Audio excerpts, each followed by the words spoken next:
Good morning and welcome to the Morning Connection with your hosts, Minette Lawrence and Percival Palmer. We are again live here at the Ligonie Club, where we are hosted, as always, by the Ligonie Club or Ligonie Club family. We so appreciate the accommodation, and by JD's Urban Pub, the restaurant here at Ligonie Club. It is, as usual, the early morning sky that is just seducing us with its calm beauty, and we're very pleased to be outdoors once more. It is free-flowing Thursday, where our conversations just run like a easy river. Good morning, Pastor Percival. Welcome. Good morning. How are you today? I am very well. I'm dying to get the full review of how you closed out the big birthday celebration. Whatever you can tell me on air, I will receive. No, but it was a good evening. I was called early. What time are you coming home? I says, that's a good sign. I'm coming. You need to get home. But it was very good. Had family dinner together. You were spoiled by wife and children? I normally am. Must be a little pamper. No extra pampering? Yeah, man. and my youngest was the chief architect. He baked a cake, actually. Wow, I don't see a little foil wrapped package anywhere. When you're trying to get up so early in the morning, you might have the intention from previously before to bring it, but you'll get your cake. But that was the highlight. Alright, so now you owe me cake and fish and coconut cream sauce. I shall report on it fully when I have experience more. You'll have that name. But it was really nice, and of course the blessings afterwards. As I pointed out to you yesterday morning, my daughter had written a trilogy in terms of and I got one from my wife, and then last night my sons kicked it up a notch. In terms of what they said, and it was kind of interesting, and he remembered the toast. Says that's the first time that he had a toast when we had come by you. Yes. So he found that so very fascinating. So you got toasted again. He got toasted again, and he was the server doing everything, made sure that I was at first portions according to him. Very scriptural there, man. Yes, so you got the first fruits of the dinner. Yes, that's what he did.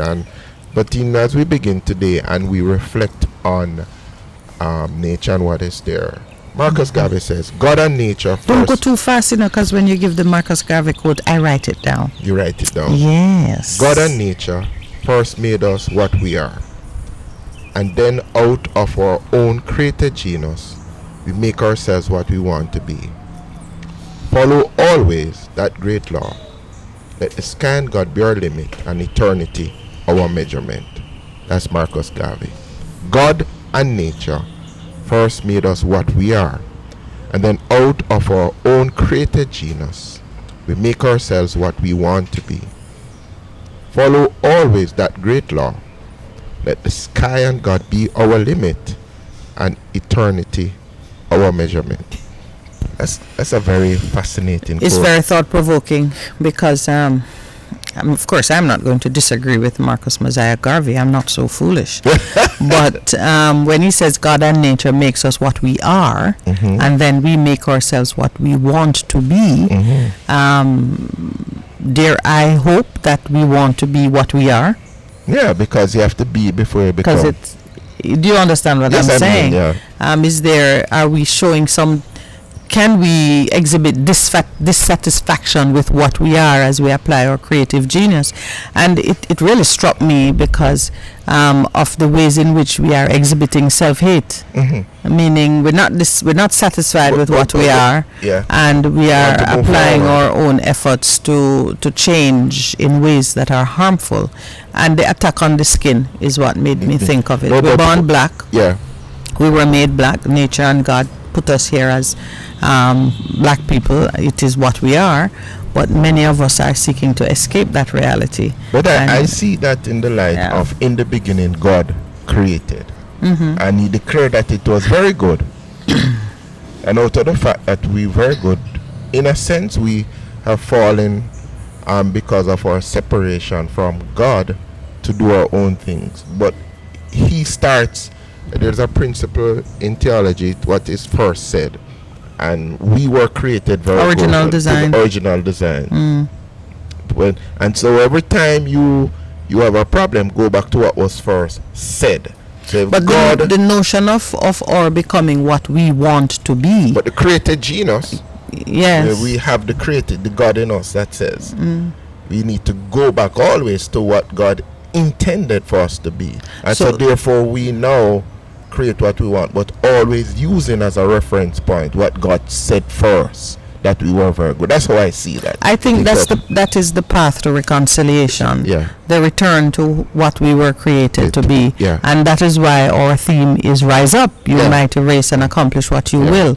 Because where Marcus Garvey clearly intended our creative genius to be used to bring us into the ultimate fulfillment of who we are, we have used it to pervert and to direct ourselves into a different course. Yeah. Because when I see my black brothers and sisters beginning to turn white, I know they are not happy with who they are. Let me tell you, do you remember I told you of the story where we met this young lady, we saw this young lady on the road whose house had just been robbed, and we ended up assisting her going home. Okay.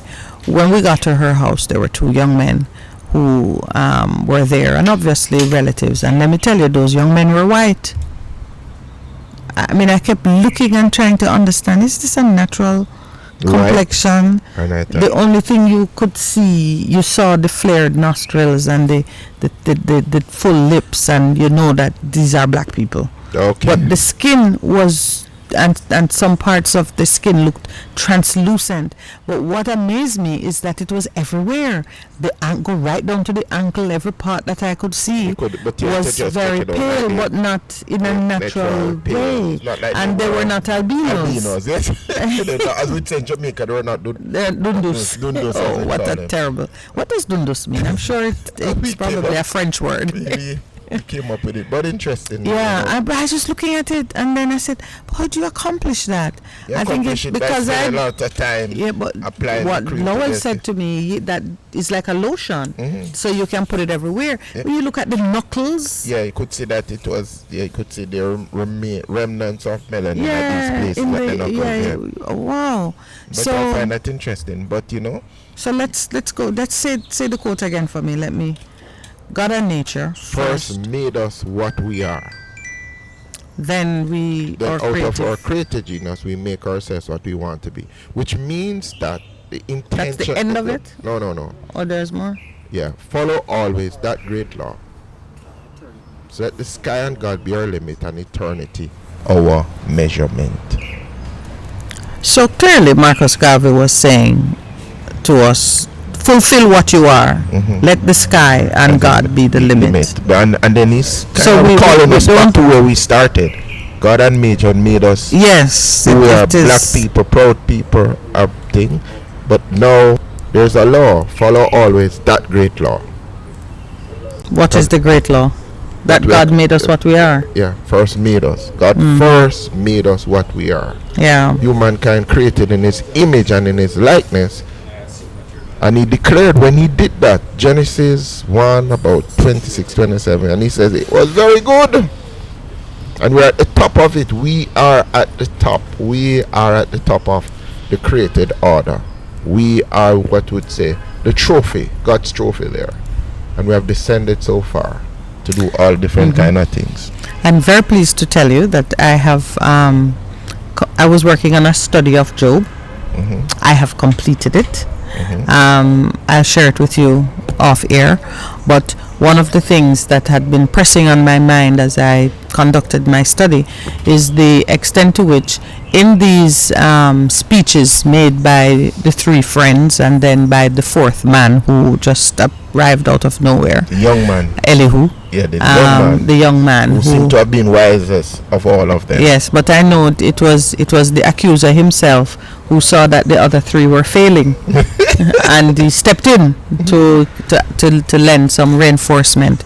But one of the things that I extracted from Job is the extent to which we are put under pressure to disbelieve what we are, the extent to which we are pressured to think that we are weak, we are frail, we are unlovable, we are unworthy, we're not loved by God, we are not in His plan, He doesn't trust us, He's vengeful and punitive, and he rules us with an iron fist of vengeance and hurt and pain.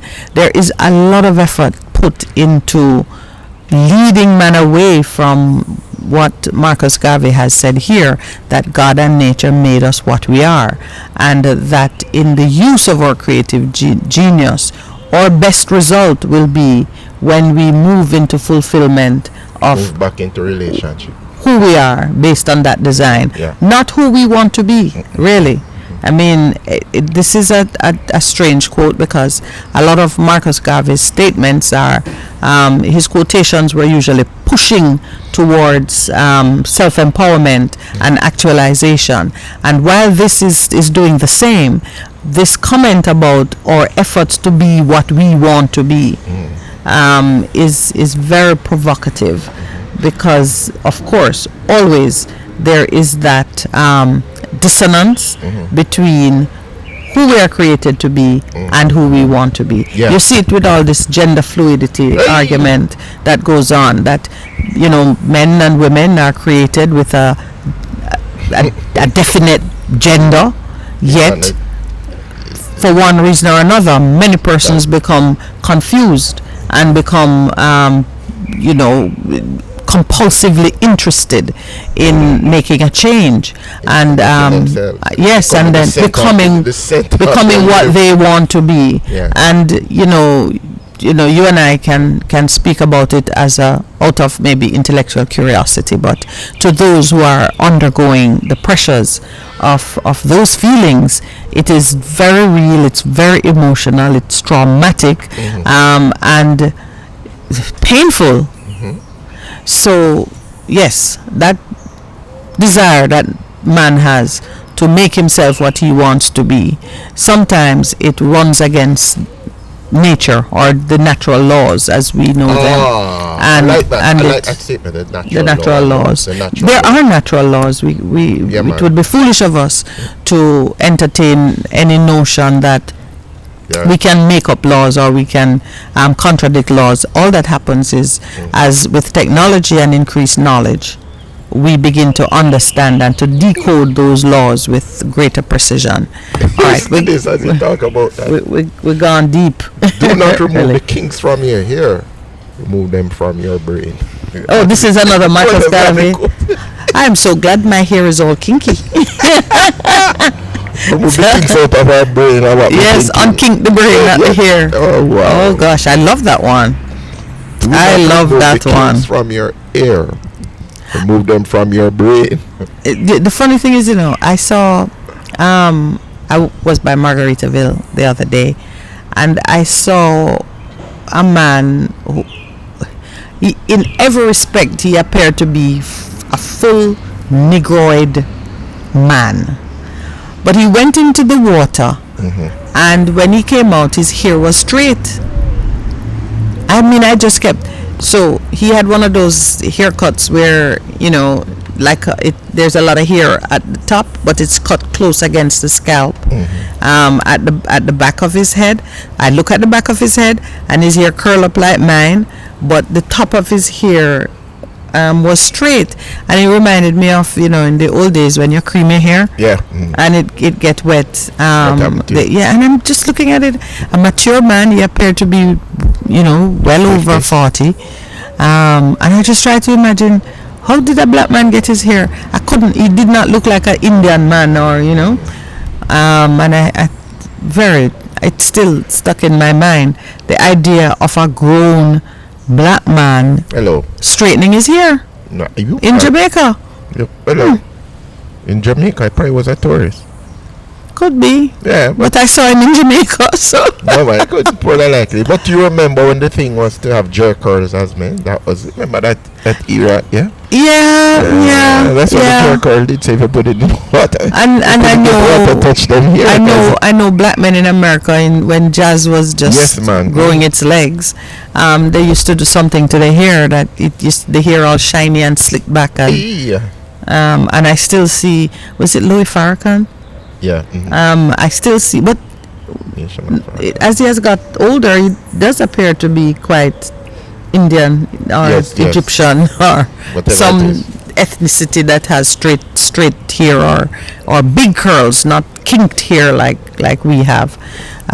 Let me see your hair. Well, I can't tell what you have. Because I'm like your husband.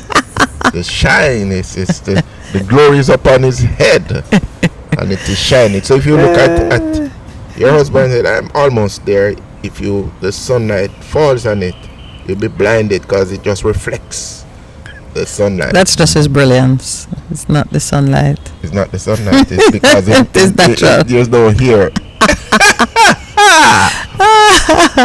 All right, so you see we're in a good mood. Thank you to all those who are joining us online. I can't see you just yet. Why can't I see them just yet, Mr. Producer? Is there something I'm doing wrong? Go to the side? Okay. But I know you're there, and I thank you for tuning in. And to those who are on radio, God bless you for waking up and tuning in to us. We're excited this morning because we're going to be speaking to Maxine Stowe. Miss Maxine Stowe is famous for the advocacy she has run, I would say almost single-handedly, on the woman side of it. Not many like her who have served in fairly high senior places in the music industry. And she's music royalty is what I call her, because her family tree have many roots in the music industry locally.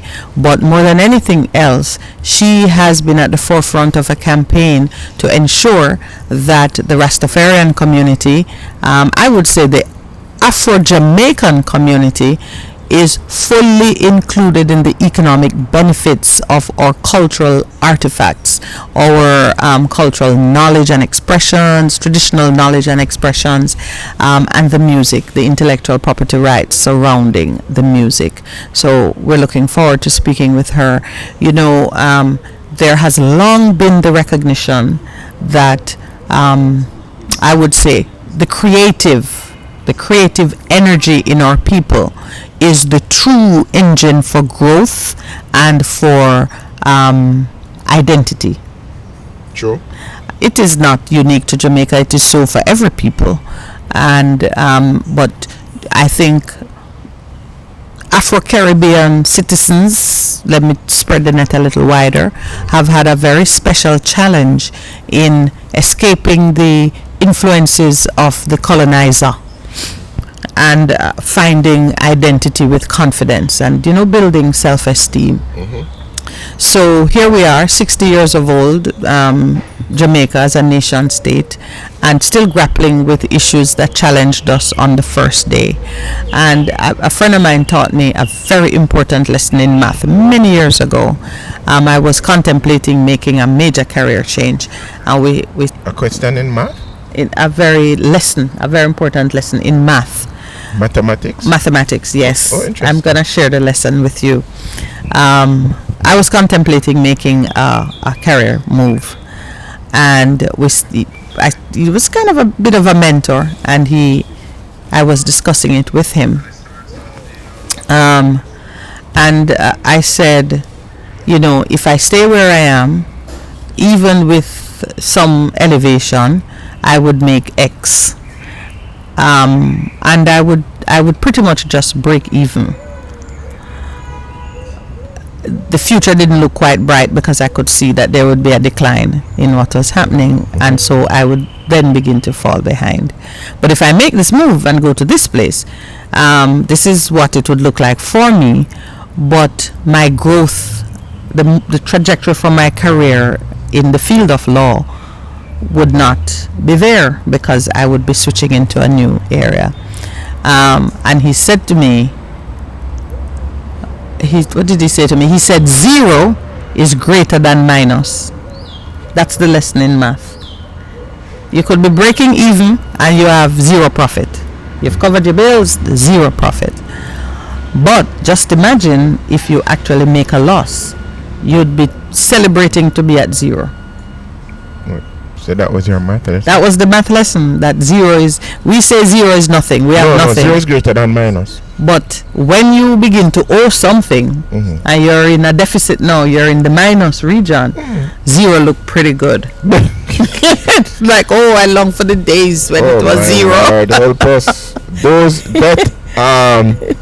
Well, I've never forgotten him for that lesson. I'm like, Also to the children never that are listening contemplated online, minus. that is a wonderful lesson, that zero is greater than minus. Because Yes. remember, you have the number 9. So you have the yes, minus, yes. you have to come to zero, then Yes. you go to plus. Yeah. So that was your math lesson. Yes, man. Sound like a lawyer's math lesson, but anyway. Well, you know, it is just a great display of logic. Yeah. Good morning, Gordon Robinson. If you are still listening to me these days, just know I never forgot that lesson in math.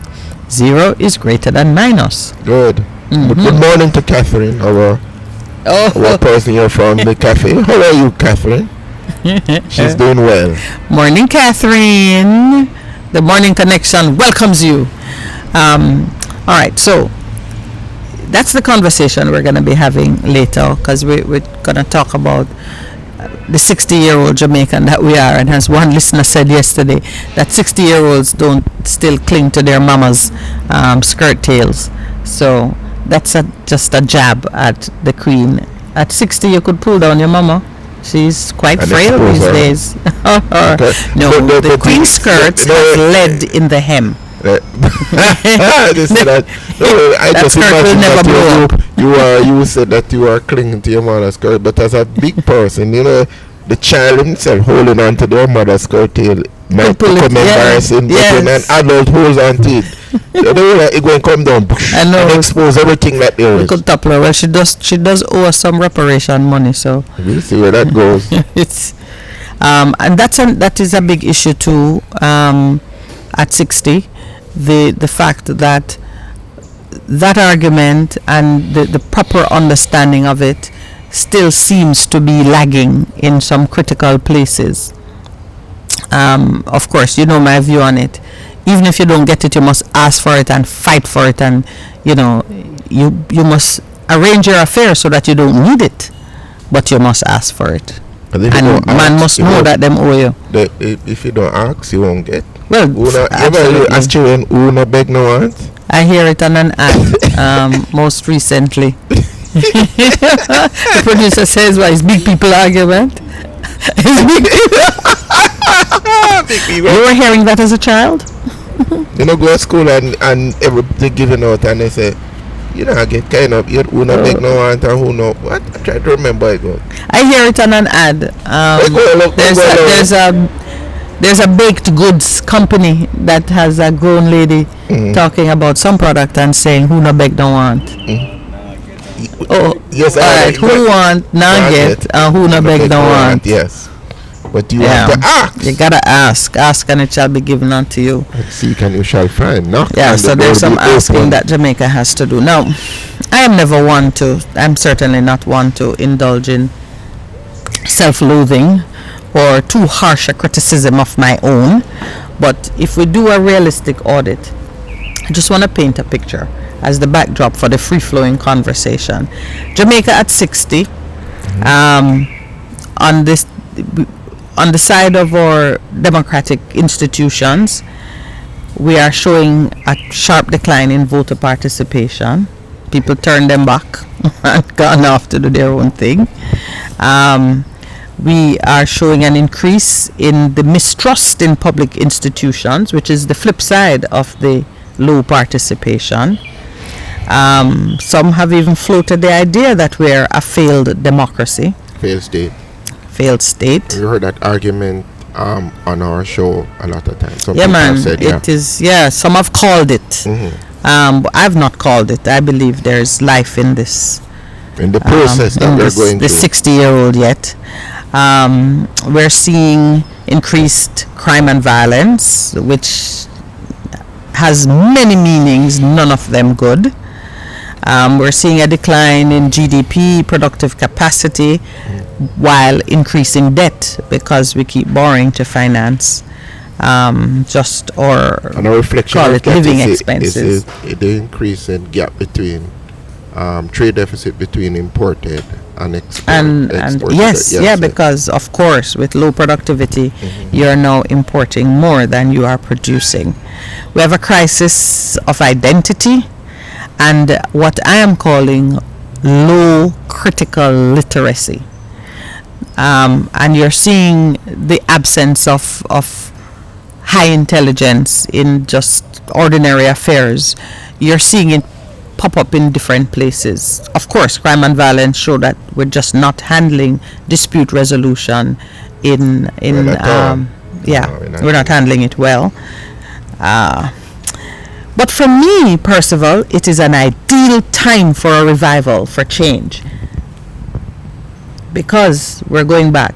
Zero still better than minus.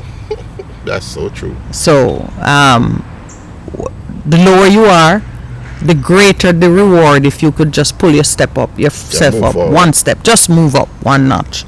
So it's an ideal time for change. There's an article in today's Gleaner. It's written by a Barbadian journalist who he discusses Barbados as having a similar crisis in the protection of democracy. He says democracy as an institution was the loser in the great victory at the polls, which the Mia Mottley-led party has recently enjoyed. Barbadians' participation in the polls fell by about 24%. And that's a small country. It's small. 24% are plenty. Them they say what they're doing will make an impact. Yeah. I mean, there's one side of it that when you're so certain of the result, you don't bother come out. It's not that you're opposed to the result, but you figure the party don't need you. Still, to not come out and vote has a meaning. It has a meaning. As you say, you're conceding that your vote has no value. So it is not unique to us because the Queen got rid of a bunch of us in one fell swoop. That order in council addressed separation from her Caribbean assets. How are we doing 60 years later? Is an important question that we should ask. And therefore, your quote from Marcus Garvey fits very much in the vein of what we need to be addressing during this season and also during the conversations we have this morning. Who are we? What's the original design? And how best do we apply the creative genius to bring us in alignment with who we need to be? And that's about choice. And it's interesting, our friend Errol, who probably is listening, he said this: we choose. Talking about what has happened in Barbados. Power does not choose, humans choose. There's always a choice. Humans are the ones making decisions in their entrusted roles. The Barbados government has all 30 seats and all see what choices they make with respect to the power to govern. Straight out of Barbados. And when that happened, he had previously sent me a quote in regards to what had happened in the elections, I'm supposed to get the stuff that he sent us. He actually sent some other things. So I'm soon getting he shipped it? No, somebody came up for so he used the opportunity to do what he needs to do. Alright, he got a transporter. Yeah. To come for us. Well, I've spoken to him a few times and I've enlisted his aid to get us an interview with the Prime Minister. Okay. You see how that works out? Yes. I would dearly love to have a free-flowing conversation with her on these issues, which are of importance not just to Jamaica, but to the region. What do you foresee for the region? Because I do see the fulfillment of a more federalist style of government. I know some significant changes need to take place in CARICOM. but I believe it is possible. Does it really work though? For the limited purpose that it has served. But I believe it will change. Okay. I believe it will change. I think one of the things that is missing right now, the people of the region are not interacting enough at the non-governmental level for it to be accomplished. We need to have more interaction at the business to business level. We need to have more interaction on the social level. We have to find ways to make connections with each other, even in terms of education. Schools need to pair up with schools in other islands. There's just a level of work that needs to be done. A better agenda, and these are the things that I would have expected the Ministry of Foreign Affairs to pursue, to increase the level of interaction between the countries in the region, so that we are building the bonds that can cause us to be effective. It's not going to be just about trade. It can't be just about trade. CARICOM right now is about trade. Oh, the big man, and I'm sorry to be saying this, but it's more how people can benefit at the financial level by participating. What has got you so preoccupied on text message? I see a call trying to come through. It's my older brother calling me. Oh, I'm waiting one day late with the birthday, or he's in Ethiopia. To my surprise, let me tell you, my 14-year-old son yesterday said to me, he did a project on Ethiopia. So we were at dinner, and I was trying to draw him into conversation. So I said, would you like to go to Ethiopia? He says, I'm not so sure. So I said, why not? You just did a project on them. He says, I'm not sure how modern things are because they're still in 2015. So I'm like, what? They use a different calendar, and it's 2015 in Ethiopia. So he wasn't quite sure that they had 2022 advancements. What calendar they are using? So I'm gonna check it out. I did not know. I did not know. So when Maxine comes, why wasn't Ethiopia colonized? They use a different. Yeah, they were never colonized. Yeah. So they, for some reason, in so doing, they remained younger than we are. Yeah, Haile Selassie. I could go to Ethiopia and just turn back my age. You know what? That's a plan.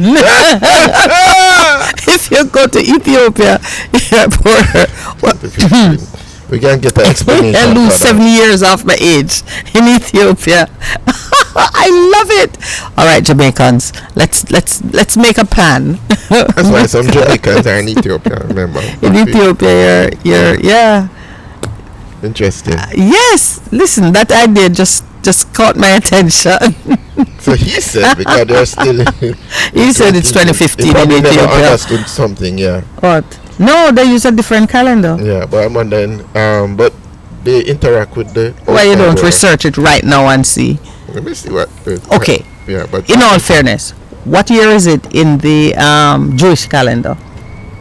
58. What is it? 5892. Yes, I'm like. There you go. They use a different calendar. Yeah. I mean, you kind of muttered it. Calendar 5892. Or the Gregorian. Gregorian calendar. Hey, so why Ethiopia can't be in 2015? But it that's new news to me. I've never heard. I know.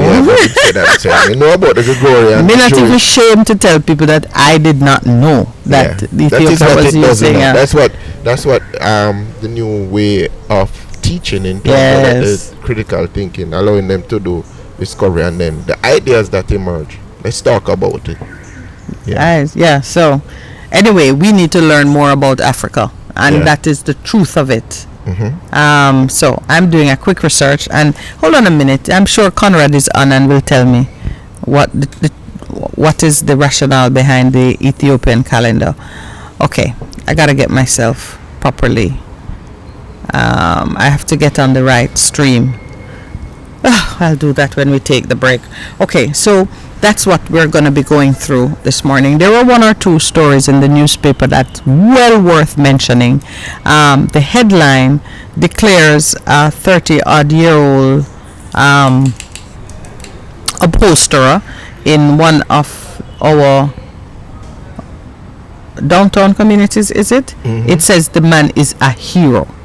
And when you read the account of what he did... What did he do? Listen to me. A JPS contractor was being electrocuted. I'm going to tell you in which community. Throw himself in and do what it is. Arnett Gardens community. So the man was up on the pole and had caught fire, and there were screams and people had panicked, and he ran out of his shop, took stock of things, began to give instructions. The ladder too short. Him said, put the ladder on top of the van. They got up there. I think I'm not sure from the telling of it if he went up there himself. I think he did. They used tarpaulin and sponge to hold the man. The community decided that man is not dying here today. Stranger to them, you know. It's just an impressive story. That is what we are talking about too. That's what we are talking about here when we say, as community members, get involved, man.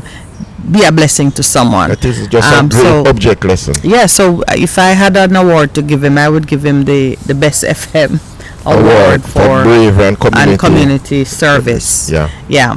In the telling of it, and if you all see the story, they are saying quite clearly that he, in his humility, was more knowledgeable about how to treat with that situation than the firemen who responded, than the other JPS staff who were on hand. No, he said him have a brethren who work with current, and he's been around him a lot, so he has learned and he has understood some things.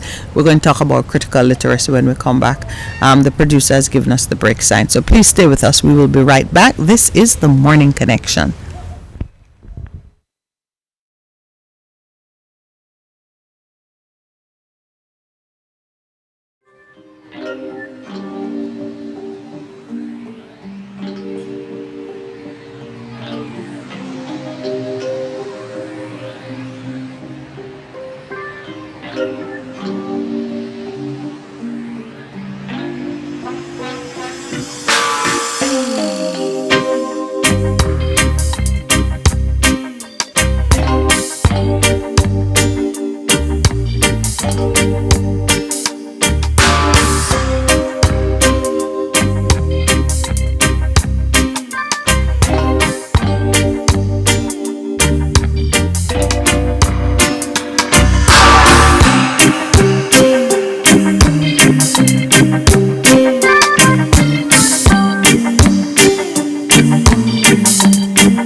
Good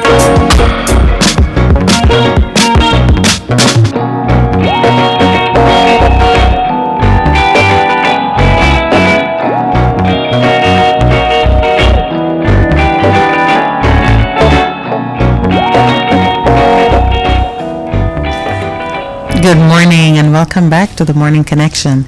So those listeners who are hearing us online, the music you just heard, both pieces, were specially composed for the Morning Connection by Big Son John Andre Lawrence, JLL. The first piece is called Ease Up. What's the second piece called? And the second piece is called Rockaway. So when you look for it, when you look for it on, where are we going to put it? In the iTunes store. When it gets to the iTunes store. John Andre saying, JJ saying, wake up and rock away. Yeah, he's saying, well, one he says ease up. And the ease up is, well, you know, the essence of our show. As we say to people, pull back from the rhetoric and the unpleasantness and the hostility. Just ease up. And then the easy rockaway vibe now is we gotta pull together and make music and move in unison. Absolutely, yes. Of persons working together. The interesting thing, well, of course, I'm saying it. I guess eventually we'll play it on air for the radio listeners here, but the producer is still refining and polishing. We were getting so many YouTube complaints when we played music during like the break. We just commissioned a composition of music especially for the Morning Connection, and our son did us proud. Yeah, I have a great production team because my producer have talent in his he has talent team. Yeah, Morning, Andre. So which I forget, Andre, good morning, we miss you. I'll make sure I bring breakfast for you. That's a promise. And good morning to Lloyd, who is taking care of business for his father. Our hearts are definitely with you at this difficult time. All right.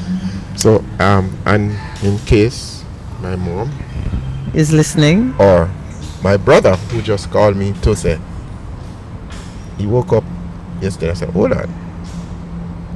It's not Juno's birthday. That's what they called me.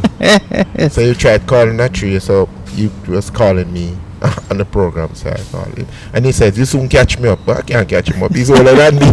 I don't think. The man is blessing you with long life. Yes, I soon catch him up. Right. Well, maybe he's going to Ethiopia. Oh, well. Where his age will go back 7 years. Oh, interesting.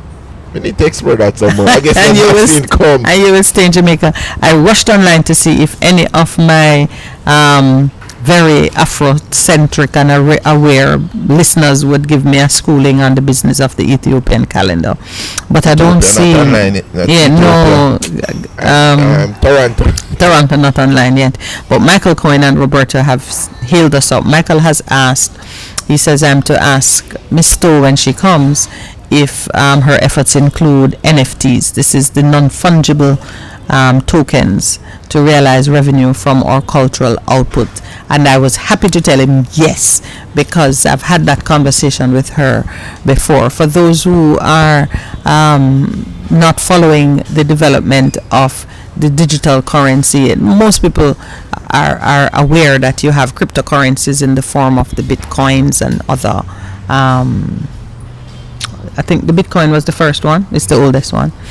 But as persons get on board creating digital forms of currency to capture trading, the art world has got into it. Art as a commodity. An excellent way of protecting your rights in your creative output is to create a digital version of what you have produced and to protect that with some form of blockchain technology and to sell that. Okay. So the art world is knee deep exploring the prospects for using NFTs, non-fungible tokens, to amass and protect the value in the creative output. It is no different here. So when if you were to mount an exhibit at a museum, for example, you could actually create secure encrypted versions of any artifact that you have, and you could say, well, I'm only gonna do 10 and each is worth $1,000. Okay. The original stays with the museum, but others are able to participate in it. Okay. It's a very interesting development in and when you do it that way now, you can make it life size. You know, we were in a restaurant in Beijing, and all the art in the restaurant was digital art. That was it. Nothing in easel or on canvas or just beautiful murals on the different walls. But it was Digital. Interesting. And it was beautiful. Let me see if I'm understanding. So here we are.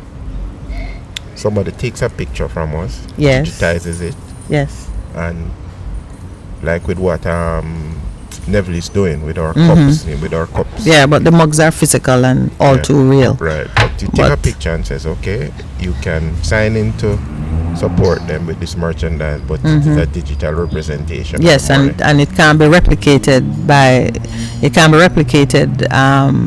by the owner or others. I mean, you could screenshot it, but in order to have it to be able to, like, you know, put it up on your wall or something, it can't be replicated like that. Only the person who holds the NFT, which is an encrypted, authenticated, secure form but of course you have hackers, ownership. Anyway. Just like how you have burglars. Yeah. A man can break into your house and swipe your artwork off the wall. Yes, I understand. There's no. I mean, persons can hack, but because it is encrypted and secure with the blockchain, it is harder. Okay. So yes, we have that. I was looking at one or two things that caught my attention. In today's paper, the Office of the Supervisor of Insolvency, and when I say today's paper, I am boringly referring to the Gleaner, because for some reason, you know what? I'm going to fix that. I need to have the Observer online, much the way I take the Gleaner. The Office of Supervisor of Insolvency has reported that since the COVID-19 pandemic, 44 individuals and companies have sought protection under its regime. Now, those who watch these matters would recall that the law was amended to allow individuals to claim, in the US they call it, what is it, Chapter 11, Chapter 7 or Chapter 11. One is voluntary bankruptcy, one is involuntary bankruptcy, where your creditors put you in bankruptcy, but you can submit your affairs to gain certain protections, and they have seen a marked increase. I know 44 don't sound like much, but when they track it and tell you the values by which their portfolio has increased, you realize that it's a significant movement. So they said last year they had 19 individuals and 10 companies. In 2020, 13 bankruptcy filings were made. The majority, 10 of those were by individuals. And the largest filing for 2021, they say, was for approximately $1 billion. That's a fairly large filing.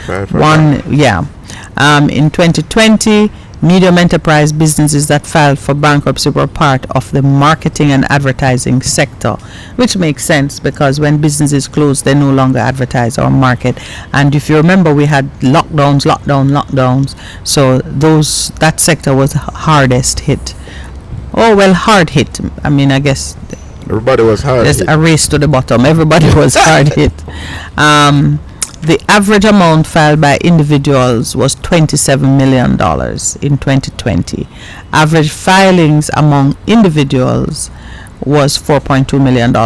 But what they have identified as the main reason that led, to so many financial challenges, they said that the primary reason for individual protection or bankruptcy filings continues to be financial illiteracy and inappropriate use of credit.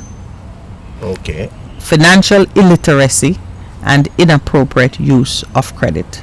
Persons continuously borrow to satisfy reasonable personal expenses. In other words, to supplement their salaries. Over time, monthly loan payments alone average 65% of income, making it impossible for them to meet other monthly obligations as they become due. Wow. That really is shining a light on something that is bigger than just how these individuals may have moved. There really is a huge disconnect between the wages that persons earn and the reasonable cost of living, because Minimum for the supervisor of insolvency to say that the persons were borrowing to satisfy reasonable personal expenses, that's telling you it's not somebody who wanted to have a vacation around the world and decided that they needed to borrow money to take self and family on a first class voyage around the world. It sounds like these are persons who had accumulated debts for maybe utilities or maybe education or maybe car repairs or maybe house repairs, things that you hope in the ordinary course of business you would earn enough money to cover those things. Yeah. So there is, when we talked about where things were in Jamaica after 60 years, you spoke about the growing imbalance. Well, you were referring to trade, but when you started to speak, my mind immediately went to the imbalance between, I guess, the haves and the have-not, the unequal distribution of wealth that continues to be a big problem. So you've gone to the Jamaica Observer. Thank you for doing that. What have you found? Facts Delight, Facts Past Delight in Sab. I don't know what that is. You haven't seen enough yet? Yeah, I'm trying to go. Yeah. All right. There is a need, and I'm speaking it so that someone who's looking for a business opportunity can consider it. There is a need for debt counseling and maybe credit repair and just some financial literacy services that persons who have an interest in learning more about how to manage their affairs during this thing just generally can avail themselves of it. Now, a lot of times the financial institutions would spin off NGOs or how do I put it now? Just not-for-profit entities that go into that kind of business because they see a need to rehabilitate customers so that they can continue to get new business. It's not an altruistic endeavor on their part. It really is a very sensible thing to do. If you're in a bank and if you own a bank and you notice a pattern with your customers, you may have a good customer who's with you for years, and you begin to see certain patterns and you have a concern, you would not be in a position without causing some conflict of interest. You would not be in a position to give them credit advice and to give them a certain type of counseling, but you can fund a foundation or some other entity that can go into it. If we are going to have, I wouldn't say the supervisor of insolvency has to do it, but we do need to see those kinds of institutions coming to the fore to aid in building the capacity in our citizens to undertake certain activities. So, as we talk about greater investment in some of these social services, we do need to build capacity, increased financial literacy in our population. Many persons are getting paranoid and are very concerned about the digital economy as it continues to grow. I say to persons with whom I have conversations, no need for Jamaica to panic. We do not have the quality network to embrace the digital economy in its fullest expression. We don't have it yet. So there is time for us to learn and to prepare our businesses and our citizens to deal with it. So if you want an idea for business, especially if you like working in the not-for-profit sector, there is a great need for persons to have available some level of credit counseling and money management beyond what the brokers and investment houses do, which is to help people who have money make more money.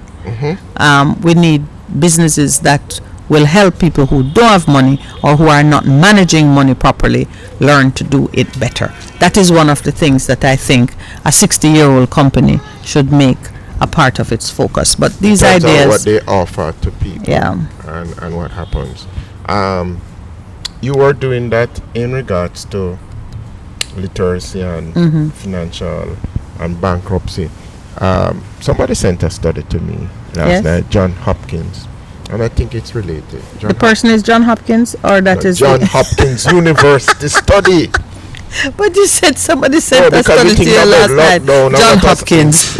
Thinking John what? Hopkins Somebody University named their study. child John Hopkins. Yeah, well, don't they know that name is too famous right now? Yeah, but what's the we study? were talking about lockdowns affecting businesses and so on. Yes, yeah. But this study, recently released that, and people are saying it a long time. And John Hopkins is who tracks COVID international, isn't that so? I don't know if they're the one. The CDC does it. No, man, but they compile it on their site in terms of from around the world and things. And they say lockdowns show that it all reduce the COVID death rate by 0.29 percentile. Is that? A fraction of 0.2%. 0.2%. A fraction of a percentile. Right. And you remember earlier we've been talking about the Barrington Declaration and how the people who had made it, the scientists, and said, boy, let's do it a different way, because the financial impact of what will happen in terms of the health system, in terms of education, it is going to be too much and we're not going to be able to recover from it. And the research, the science is saying in terms of the meta-analysis that they have done, it was too punitive. As somebody say using a... The Prime Minister, our Prime Minister said it's using a hammer to kill a fly. Yeah, so it's kind of... Yeah. Is it likely, do you think, that as the truth emerges... that there's a shift? That persons are now going to be making claims against the government for the economic loss they have suffered.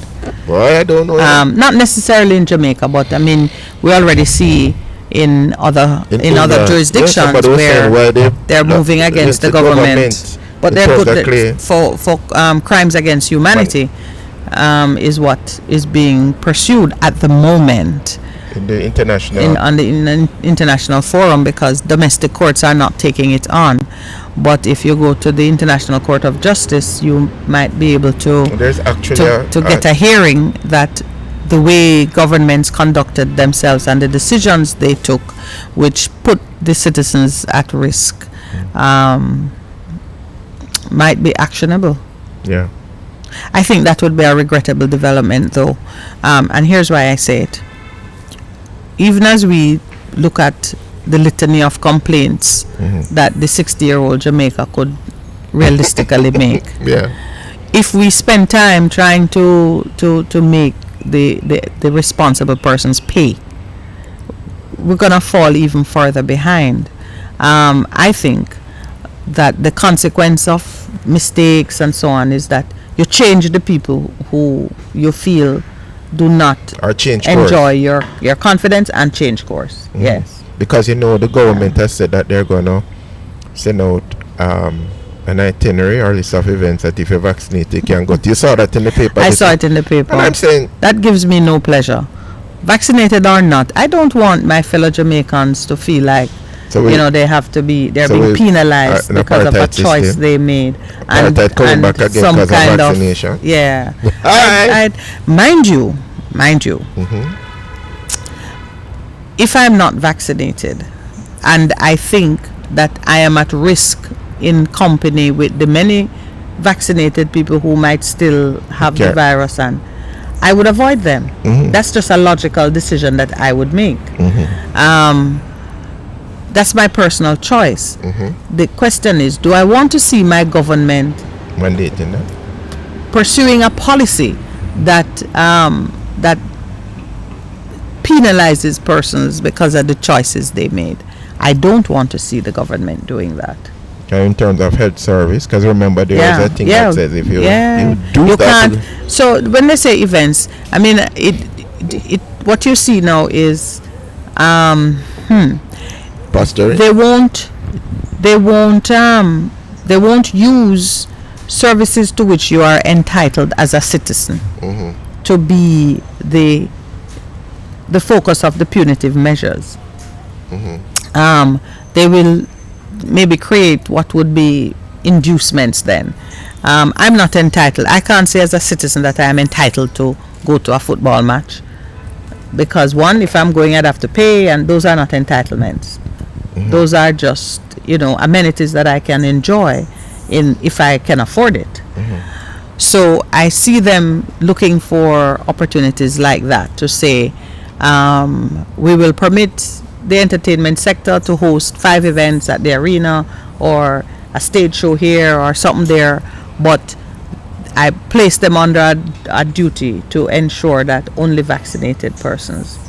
No, I don't have an entitlement to go to a stage show, or you know what I'm saying.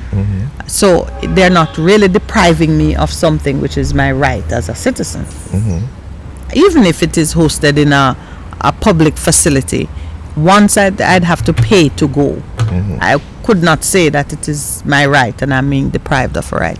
That's what I see them doing. That is what I see them doing. And the other question that arises is the question to the government: do they recognize that persons who have contracted COVID have developed natural immunity, and those individuals, as you say, are vaccinated in a sense? Because some countries have recognizing that natural immunity is even stronger. And Michael Abrams, I think, wrote earlier in the week he had something and studies and says, so that's a direct question to the Ministry of Health and the Prime Minister. I love your confidence that the Ministry of Health is listening to our show. Yes, man, and they will answer our question. Quite right. In the public domain. Let's take our break because I've got the signal. Please stay with us. We'll be right back. When we return, we're expecting to have our guest and to share with you on some of the realities in the creative sector and how we are addressing the matter of economic inclusion.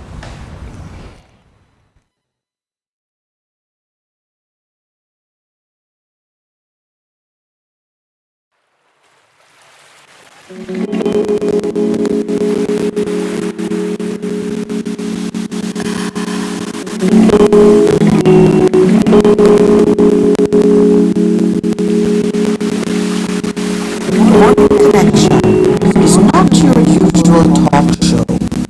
We aim to stimulate discussion and chart new paths to self-empowerment. So please join us, Minette and Percy, on the Morning Connection, Mondays to Thursdays, 6 a.m. to 10 a.m. on Best 100 FM.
Welcome back to the Morning Connection.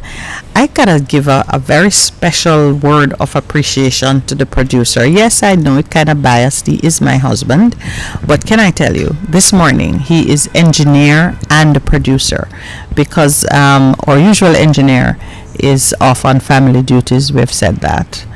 And so the other engineer is in studio running things, and Lowell is handling all of the technology and the very complicated arrangements.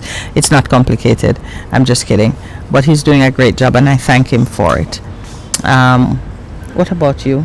Do you thank the producer for his excellent service? Big up to Mr. Lowell. Yes, and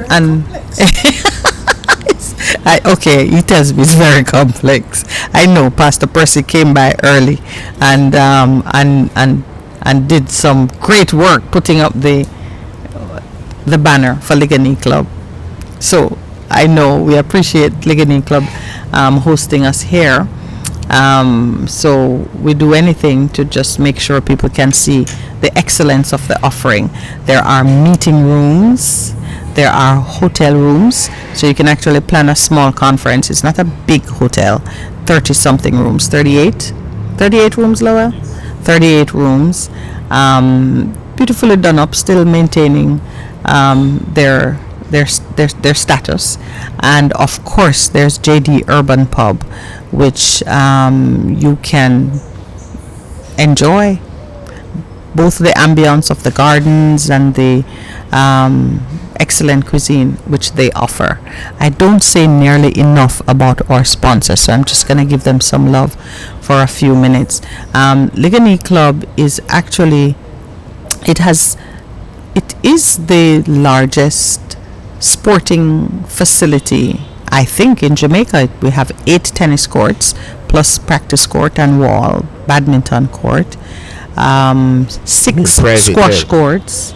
No, I think even I don't know which hotel have 8 tennis courts and 6 squash courts. None? No, I said private. That it's a private club? No, private in terms are not held by, because the National Stadium. It don't think you have a squash court. They don't, right? That's what I'm saying. It's all the facilities under one roof, so to speak. Nowhere else has it. It is. Yeah, in fact, it is one of the largest in the Caribbean. Okay. I'm not going to say the largest, but 6 squash courts, 8 tennis courts, swimming pool of a very respectable size, rooms size. That you can. It's not Olympic size. Did you look at it? Is it? Mm-hmm. It's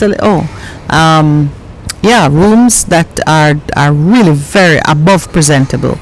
Very nice rooms, I can attest to that. A full service gymnasium and beautiful gardens. It's ideal for weddings. We do a lot of weddings here, and it's ideal for small conferences. We can't accommodate large conferences. We have 2 fairly large conference rooms that can be opened up into one large space.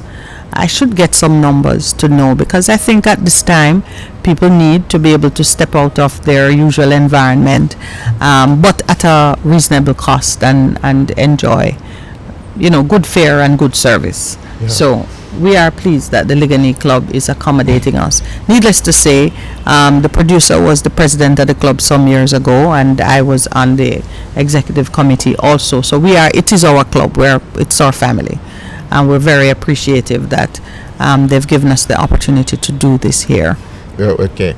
You know, as we continue to look at what is happening, we spoke about the thing in terms of the bankruptcy and people trying to handle financial illiteracy and so on. we have to speak about what is happening with the minimum wage, because the report was recently submitted, and there's a cartoon in the Observer with minimum wage with a bag of money on his back, and you see him, he's putting the money into the Jamaican thing, and in behind him there's nothing in the fridge, and they say pay us the US equivalent, no, so we can buy food. That's what was the person was saying. And again, in terms of management of the economy, the whole thing with CCPA Capital Partners awarded more than 500,000 US dollars in contracts by CAP. Remember that came up late last year in terms of what was happening, and Paul Wade attended in the parliament question as to why the person, and it was a sole proprietor person in terms of the company. That's like 90 millions in 25 months the person got for the consultancy in terms of trying to raise money for CAP. Yes, what is his happening? fridge is not empty. Is what you're saying. No, but I'm saying, come on, those of us who have responsibility to manage our natural resources, our national resource, meaning the monies we have in terms of the economy, in terms of the people, we have to be better in terms of our decision making and ensure that we are doing things that ultimately will cause for every single Jamaican to benefit from what we have as a country. And that continues to concern me in terms of our decision making. It's unfortunate, really unfortunate. But you know, it the cartoon and the comments you're making ties back into what the supervisor of insolvency, the comments being made there, that a lot of the bankruptcy filings, the primary reason stemmed from financial illiteracy. That inability to manage credit and to manage your finances. But the pressure they speak of is persons were borrowing money to cover reasonable living expenses. Expenses that obviously, if they were being better paid, they would be in a better position to handle. We can't make the assumption that people who fall into financial stress do so because they were just greedy or overreaching or spending more than they earned. All right, so our guest is on her way to us. She's a few minutes off, but I want to lay the foundation for the discussion when she comes. In 1978, Professor Rex Nettleford wrote a book which is entitled Caribbean Cultural Identity, The Case of Jamaica. It is an essay in cultural dynamics, Rex Nettleford. And one of the things he addresses is the issue of cultural pluralism and national unity. This out of many one people is at the heart of how we have sought to address the plural society from which Jamaica is seeking to craft national identity and to move in unison towards self-actualization, prosperity, what do you call it? Flourishing, man. Yeah, so here it is. We have, so let me just read a little bit of what he says here. For the Caribbean is the story of arrivants from across the Atlantic and beyond, each group bringing a cultural equipage, including for some the legitimacy of power supported by gunpowder. So some warriors came here who are accustomed to enforcing their way with the gun, scientific knowledge, and a later developed sense of racial superiority.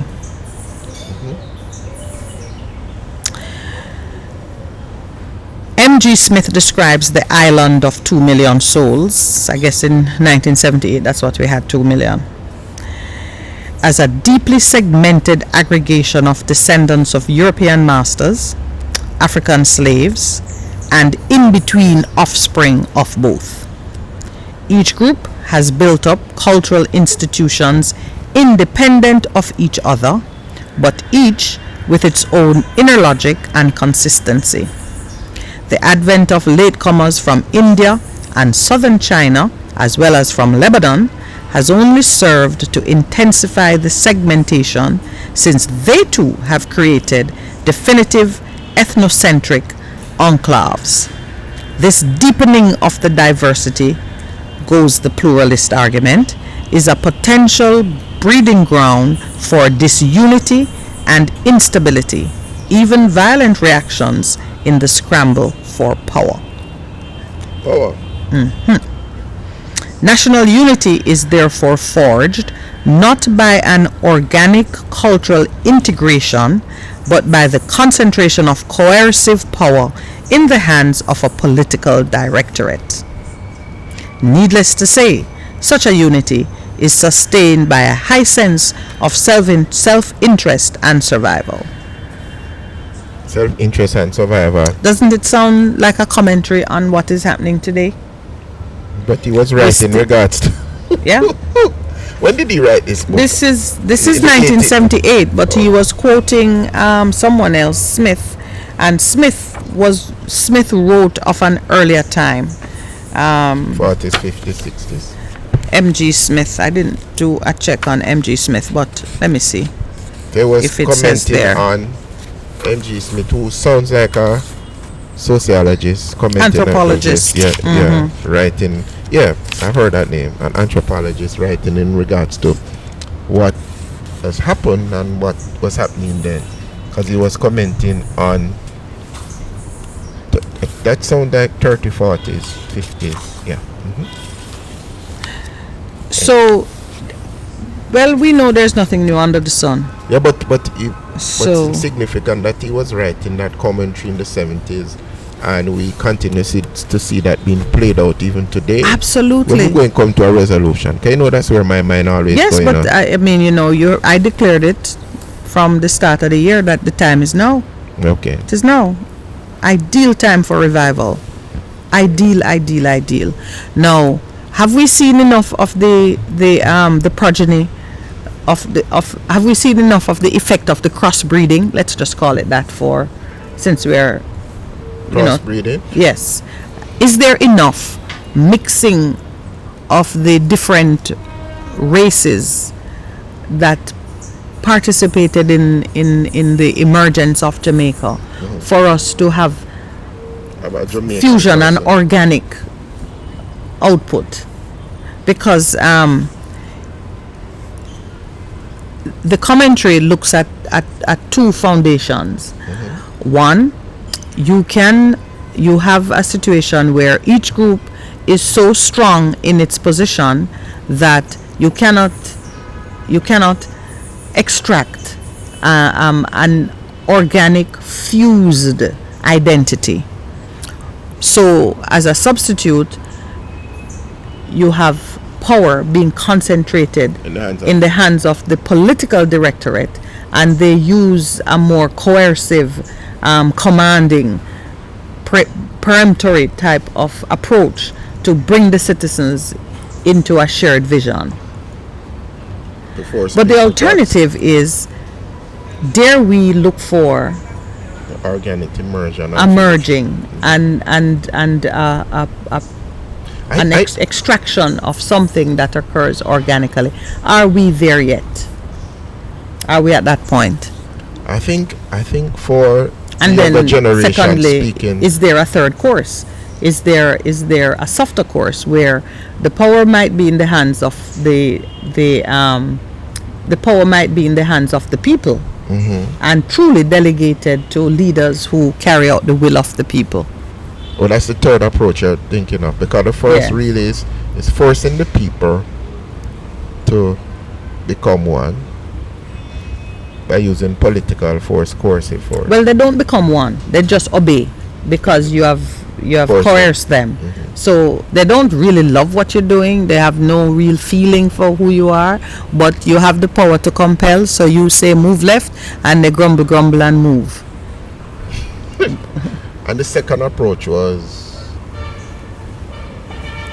the organic approach. Organic cultural integration. And that would take a much longer time. Yes, because it's organic. Yeah, but the third one which you are saying is that, okay,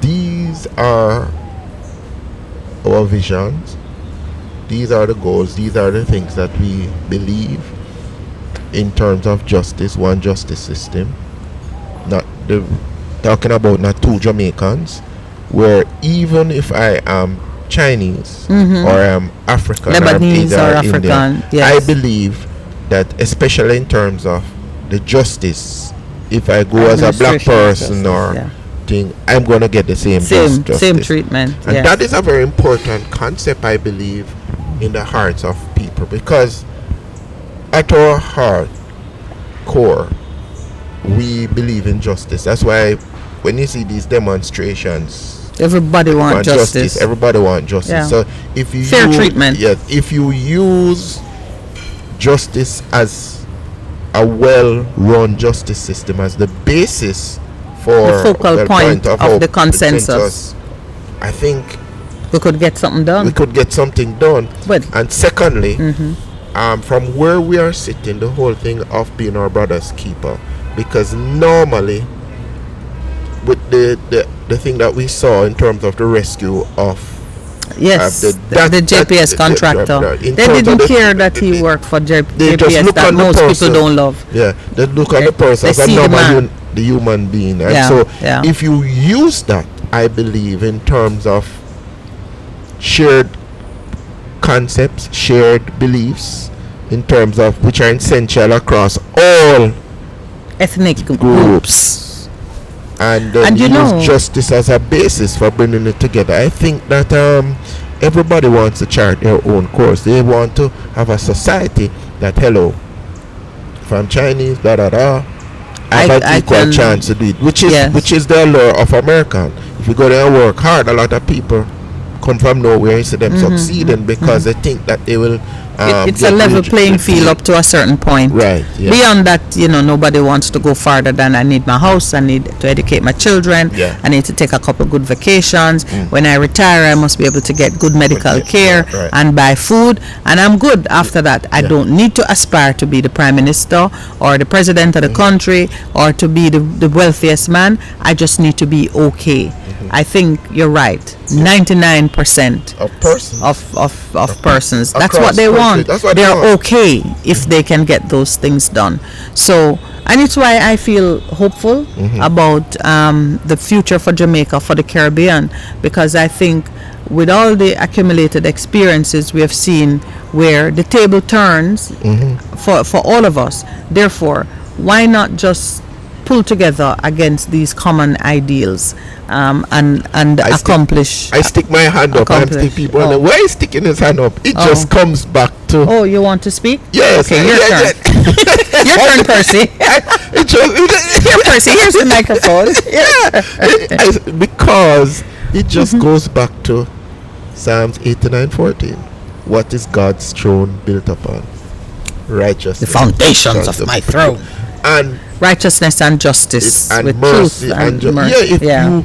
If you use those as common unifying principles, core principles for any society, I remember saying it must deliver. Back to Marcus Garvey. That's the design. Yes, God and nature made us what we are. So it's not liquid. So understand what is at the core of who we are, and the desires of the heart all resonate around these foundation principles. So that's why I feel that at this time we can strike that chord in everybody that want to participate and have a chance to make a difference. And what's interesting is that a lot of thought went into carving out an identity, not based on politics or education or social standing, but based on culture.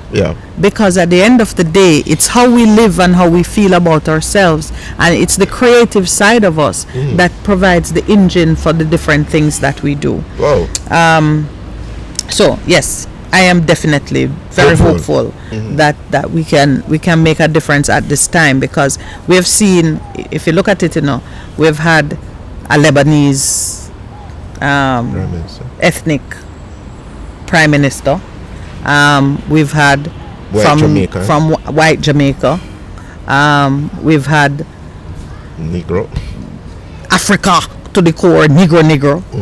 Have we had an Indian-looking prime minister? No, I was thinking of Sansa, but he was short-lived. No, Sansa was. But even if he was short-lived, it was Jamaica White. It was Jamaica White. Yeah. Which of our prime minister had Indian blood? Maybe all of them, because we're all so mixed up. Yeah. The fact of the matter is, we've tried different things, and we've not seen where any particular group, ethnic group, gave a better result than the other. And I think at this stage, we've got to be prepared to say, all right, let's look back at the people, who we are, what we're trying to accomplish, what the ideals are, and see if we can't pull something out that would influence what people do when they go into the house. We haven't talked about Portmore as the 15th parish, and what that means. What that means for Portmore or for Jamaica. Hello, that is hello. Let me turn off the mic, yeah. You're not allowed to drop the mic on your own talk show. It's much ado about nothing. Is it aspirational? Could it be? Could it provide some sort of impetus for the leaders in Portmore to do more about shaping a definite economy that is diverse and that offers real opportunities within Portmore, really? Not as an attachment? All right, Pastor, you say the hopeful things, because really, as pastor, you should be the one saying these things, not me. And that's what I am here thinking. Can it be so encouraging to the citizens of Portmore that they say, well, now that we're a parish, we need our hospital, we need better roads, we need better social services, we need to spend the money that we pay for property taxes, we want it to come back here to develop things. Maybe we need an airport. What else can they aspire to? And stop looking at me like that. All right, I'm going to shift completely. The architects of the project. If I'm holding this up, let me see, because I'm going to beg for some hot water. I want to show off the merchandise from Neville. I know we haven't really shared it. It is because. Well, I was trying to see if it. 1 minute to the break. Yeah. Okay. Yeah, so during the break, I can organize it. No, man. Anyway. You're not impressed by the 15th parish. I just think that what were they thinking? Because to me, it was simply what you call political rhetoric, because no real thought has gone into what it means in terms of. I don't know if it's fair to say that, Percival. What's for sure is that the rest of the country was not brought into the thought process. That's why we say, well, I like your egocentric approach to it. If you don't know it, it means it don't exist. Let's take our break. And we'll come back. We will discuss it some more. Percy said no real thought went into it. They didn't share it with us. They didn't at all. It was all about.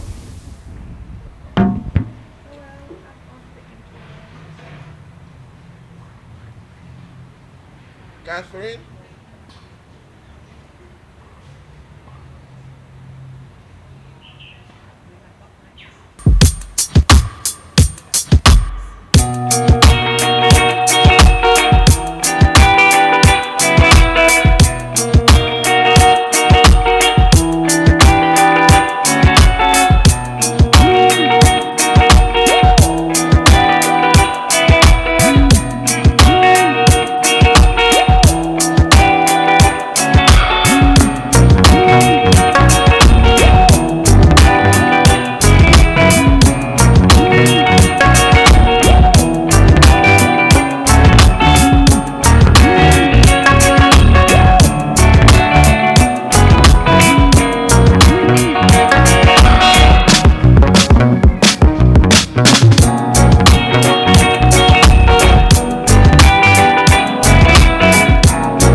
Welcome back to the Morning Connection. It is my great pleasure to introduce Sister Maxine to the TMC family. Welcome, Maxine. Yeah, well, Good I'm morning. glad to be here. Good morning. That's it. Greetings. Greetings. So I told Maxine it's radio. I forgot to tell her we live stream. Well, I'm used to Best FM live streaming. So Oh, you You didn't think we were doing it out from here. Yeah. no. Okay, we do everything, sister. We're gonna get better and better. This producer and don't better miss a and beat. better. You notice this morning he's both engineer and producer. Oh, I see. Yeah, because Lloyd's dad died and the funeral is today. So Lloyd White, Okay. one of the engineers, Okay. short, dark one, very quiet. And so normally Andre, one of them would come with us and one stay in studio. In the studio. Right. So Andre's in studio and Lowell is the new Andre. You know, Lowell is Lowell. Lowell is Lowell. But welcome this morning. Thank you for defending him. Miss Stowe. As I was saying yesterday, as we were saying, really impressed with you and your knowledge of the industry. And then it turns out that you are royalty. Yes, In terms of the music I declared industry. it to be so. Yes, in terms of who your relations are. And she pointed out that the late Dodd, Clement Dodd, is your, sir. My uncle. is your uncle. Yes. Yes, so from your youth, you know, the music. Well, actually, from a teenager, because it's two different mothers. Mm-hmm. My mom is her mom is different from Okay. Mr. Dodd's mom, but our family trees collectively are very Rich. rich. Call it rich man. They're very rich, But I met up with him. I heard about him all my life, but I didn't meet him until Ras Daniel Hartman, who, when I was just coming into the Rastafari faith, he actually sold his prints at all the major record outlets, like Randy's and Okay, right. so on one of our trods, we went by Mr. Dodd, and then I having known of him all this time, but had never met him. I met my grandfather, obviously, his father, Right. but didn't grow with him. So you said, I'm your niece. Yes, and he was quite thrilled, because he knew of my mom, and then Right. I we've tell been in you. America. That the story of your life is the story of Jamaica. It is. It's sad The and it's diaspora beautiful. and even the traveling out, because out of my family, because I'm now looking after our land in Cromwelland. And I was born in Highgate, and there's no one here. I'm the only one here. Everyone is in England, Canada, America. Wow. You know? Story of Jamaica. Story Yes, of Jamaica. the story of Jamaica. I'm resonating with your description. Yeah. You said where in St. Mary? Cromwelland. I know where it is. Yeah, I know. I Yeah. was wondering. I know the place and so on. Yeah. Right, Okay. right. And, Before you- and Cromwell is quite an individual as well, So every time I say Cromwell, I say, oh my gosh. Yeah, Oliver Cromwell. Those of us who understand the Haven't we history. been protesting against him? In England, the black people would have put an X over it. Yeah. Before you came on, I was laying a foundation for the conversation, just opening the listeners' minds to the potential for a discussion that touches on cultural pluralism, recognizing that Jamaica, even as she stepped into independence, already had this mix of ethnic groups and the various cultures that came together. Not necessarily willingly, because from Africa's side we were involuntary migrants. That's the new expression for it. Not so new, but that is how you dignify slavery. Involuntary. Okay. Migrants, yes. But you had the Chinese, you had the Indians, you had Lebanese, you had just different persons coming into Jamaica. Out of that mix, we still struggle to produce the one people. that the motto says, out of many, one people. We've been talking here about how do we pull from that stew pot something that is the voice of the future and that is inclusive, sufficiently inclusive. You've done a lot of work, I know, looking at the preservation of culture, economic inclusion where culture has economic benefits. Do you see a platform anywhere in that, what the work you have been doing, that could be indicative of prosperity in the future for Jamaica? Right. Well, I understand quite well because, my background is political science. That's why when I went to college, university in New York, that's where my consciousness was carrying me. In fact, I was radicalized as I got into New York at about 12. That's the perfect age. Right. Because you had the Black Power movement with Angela Davis and what was going on there. Okay, Carmichael. Right, and coming from Jamaica, I know about poverty, being poor and rich, but I didn't know about the skin color, black and white. So I was radicalized immediately because, they tried to put me in certain schools and certain, programming. And so from I got there, it was a fight to get into the right classes, because we went into the South Bronx. And, so I've been very attuned to, since a young age, and fighting for, because for my mind, it was wrong, about especially coming from Jamaica where and, you understand like I said, the power of money, but that your skin could stop you from moving forward. Yeah, I know what you mean. Mind opening. So, but coming to the context of pluralism in Jamaica, because of my going into the Rastafari faith. At what age did you make that decision? I would have said about 17, 18.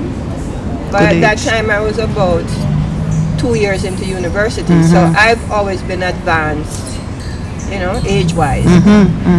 So, but at that time now, coming out of university in America, and I was radicalized in America, I was with Rosie Douglas and Trevor Monroe and those thinkers as they were emerging out of shaping the philosophy of the Caribbean and how the Caribbean should be set up, and also looking at Southern Africa, because that's when the MPLA, South Africa, Cuba, sending in the troops. Exciting time.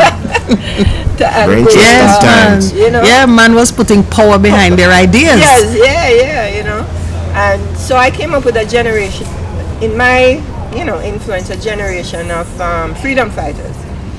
And I learned that as a guerrilla, once you win the war, the game changed, doesn't it? No, the real war starts. Yes, it changes. To take power. You know what I mean? Organize it and maintain it. And maintain the power. And I saw that with the Black Power movement in America, and then I saw it with the movements both in the Caribbean and in South Africa. Once you got over that hump, then you had to deal with the system. You have to change a system. That's unchangeable. That's Babylon system. That it only changes through human history. Okay. Even though you are an agent on the chessboard, you still now have to wait for the other pieces to bring up to speed in terms of where the ideas are, the implementation. That is such a major point, because going back to the words of Rex Nettleford from 1978, and maybe even earlier, M.G. Smith, anthropologist, writing about this plural society, their commentary on it was that you have this mix of culture, but you were not getting an organic integration of the culture. No, you can't, because the economy wasn't mixed. they speak about the people and the races, but they don't underpin The it money with didn't follow. The money. Still hasn't followed. Yes, I'll party with you, but my bank account is separate, and my business, you can't be in it. Right. So that was the struggle, because remember, we are influenced by the thinkers. Certainly Marcus Messiah Garvey. He had, gone out to the diaspora, because we are diaspora people. And rile them up. And 12 miles of Black Star Liner. In fact, it was interesting to me to see that a lot of what was happening with him was also around the time of the Spanish flu. So another pandemic that had, this pandemic caused me to look at that. Interesting, time. 1918, yeah. And so it disturbed the world economy as how it is now. I tell you, And oh my goodness. It actually ushered in the depression, the major depression. The Great Depression. So it's almost like, for me, I'm looking at him differently now because of this pandemic and what we're going through and what is the expectation, because it's a human thing, we're dealing with it as a virus, but almost every era has a pandemic. Yes. And that pandemic is coincides with shifting With great economic social powers. change. Great social change. Right. So before you came, we were I tell you, we've been warming up the stage for you. I'm a good, I warm up the stage. And so we're talking about the ideal conditions for great change. And we were listing a number of things. Do you know, in it I forgot the pandemic? We know, but I was doing a temperature check Okay. and saying all these things are present in the field. It is a cocktail for change. Yes. And now, as you make the comment about Marcus Connection. Garvey and the pandemic, Yeah. you said to me, I won't even bring that in, because you said something to me maybe a week or so ago about how long it took for them to even understand the Spanish flu, while we are here, trying to understand COVID-19. You say it again for 30 me. years 30 years of thinking Study it was this and bacteria, that bacteria, and they had to vaccinate people. They had the same resistance that they're having now. Anti-vaxxers, you had the same wearing of the mask. You have the same. Every single thing was this. What does it It's feel the like to same. you, kind of seeing this thing? It just feels like human history, like nothing new under the sun. But so like the understand this now, Pharaoh. that It feels like Moses and Pharaoh. Let my people go. Yeah, and it was a virus. Again, it was a pandemic that made Pharaoh relinquish and say, Yeah. let them go. yes, And yes. These people are crosses. Let them go. Let my people go. You're sounding very biblical. He said the people are crosses. Let them go. no, This it could have cost his been son them. his life. Yeah, it got It was his son's absolutely. life, Yeah. 'cause they You're not died. being Firstborn. prophetic. You're not When the being prophetic. firstborn, You're Yeah. not being prophetic. No, I'm being historic. no I'm more not so than I've historic. already been, because Being prophetic. I just hear it and I'm saying, you remember we think of prophets as people who give you a nice word. But Listen, the real prophets, she's definitely prophetic. No, That's established. no, because But whether she's speaking it's an prophetically now is the question that Well, you're asking. no, well, but I'm saying she's being prophetic. but it because- raised the hairs on the back of your bald head. So you heard something I in the heard spirit something. realm. You Yeah, heard something. I know heard you did. I've heard many things from her in prior discussions before we got to this point, which resonated very well with my own understanding of what is happening in this time. And a couple of weeks ago, we said that the leader of this country needs to make a sacrifice. It is He the may be the sacrifice. well, you see, This it's is prophetic David. again. David. We were talking about when David did the census, and the angel of death took down 70,000 Israelites, And must continue. and the prophet went to him and gave him the choices, and he said, "Let me be in the hand of God, because I know He will be merciful." And in the hand of and then he was told the instruction: you need to make a sacrifice. Leaders don't readily appreciate that though they come to power by the will of man and elections, whether they rig it or they don't, still, whatever the outcome, all power comes from God. Yeah. All. And there's a price. And when you make a mistake as a leader, the people pay, but you yourself need to redeem. And that comes with repentance and sacrificial offerings and giving. So we were talking about the fact that our Prime Minister needs to put something of great value on the altar in order to do what's right by the Jamaican people. Yes, he needs to pass some laws. What it is it takes different forms. So for you, tell me how you see it. There's a lot that you're unpacking even in terms of what you're saying. Yeah. Well, I mean, we're still operating under colonial laws, you know, and they're tinkering with it. Tinkering instead. They're tinkering with something that needs to be thrown out the door, and you start 1962. from it. Yes. You understand what I'm saying? And we're in agreement. We were in negotiation with ourselves, because that's why I referenced Marcus Garvey, because after he did his international agenda in terms of back to Africa and that whole dynamic with what was happening in America, because Americans were also partnering with him. They saw the truth. For African Americans to return, because they saw it, because they were racist. And so they felt that, yes. Oh, you mean America, proper America, not black people in America? No, I'm saying what Marcus Garvey represented in emancipation or in the liberation of the African people. There were white people who felt that that's what Africans should go home. Yes, let them go back home. Let them go back home.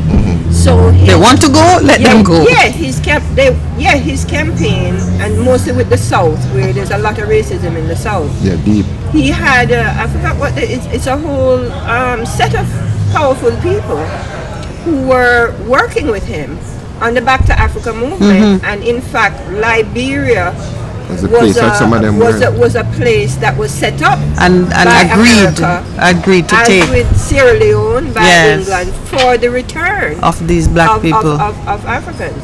So it's interesting that it was another set of Americans who understood that they needed the labor to continue.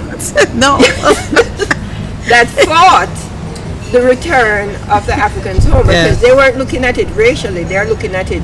If they go, who's gonna work? Even if we have to pay them a little something. You know what I mean? So anyway, he got in trouble because these other Americans told the people in Liberia, because they had a whole deal going on for the return, that he's coming there to take over the government of Liberia. Right, so don't let them in. And it created a major refunding, domino effect, where now he had to be stopped. So then all of this, move on those people and FBI, you know, investigations and and in fact the people who were instrumental in pulling him down was his own people, strategic partners. You know what I mean? Like a lot of what's going on today. There's nothing new under the sun, is there? But he did return home here to Jamaica, and he was he deported? Very impactful in the culture. He had the was he deported? He could have been deported. Yeah. However, that's what it could have amounted to in that day, because they don't want him there. Even if he's in jail, he would have been a martyr. Once he was released, you know. So when he came home, that's when he I was surprised at his understanding of the culture, and that cultural industry was where he situated himself. Right. And in fact, Edelweiss Gardens, where Ronnie Williams and all of those people was his business. He knew that the culture of Jamaica was going to be the economics Okay, now we're shifting gears. Now we're shifting Yes. gears. Now we're shifting gears. Yes. Absolutely. Right. And then, he started the political part. I mean, he PPP. went into the political system to challenge Pause that. Meeting. what was happening. And because they were afraid of the political power of the majority population being black, African, they became very certainly afraid of him in the political sphere because he was winning, as far as I understood. It was growing. It was growing. Yeah. And then they said no, they don't want a race-based Who said Political that? ideology. of course the economic But people it that makes control sense the because place. if it is based on race, the majority would go Remember, with, you're coming with from, like. you still have the colonial economy in charge. And the negotiation now is that, independence, we want to be an independent state, but the independent state must still operate within With this on the same existing economic structure. It wasn't Yeah. So if people got revolution like Cuba. if people got galvanized based on color, it would militate against the existing structure. Then you would want to nationalize certain institutions and take people property and want your Exactly. government to look like Not you only and care that, about because you. remember, you're coming out of emancipation where there was no you were emancipated but you weren't given any But land. had no property. You were, and your right to return was stopped. Yes. You understand? Yes, So, so- but your right to stay was also stopped. Or to stay with dignity, that no framework for that. Exactly. Or we're going to take our break because it is what, 8:30? All right, but please stay with us. We'll continue the conversation when we return.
Welcome back. We're back on air with Maxine, who, let me tell you, despite all the knowledge that she's displaying, you would say she must have been getting that on her mother's knee.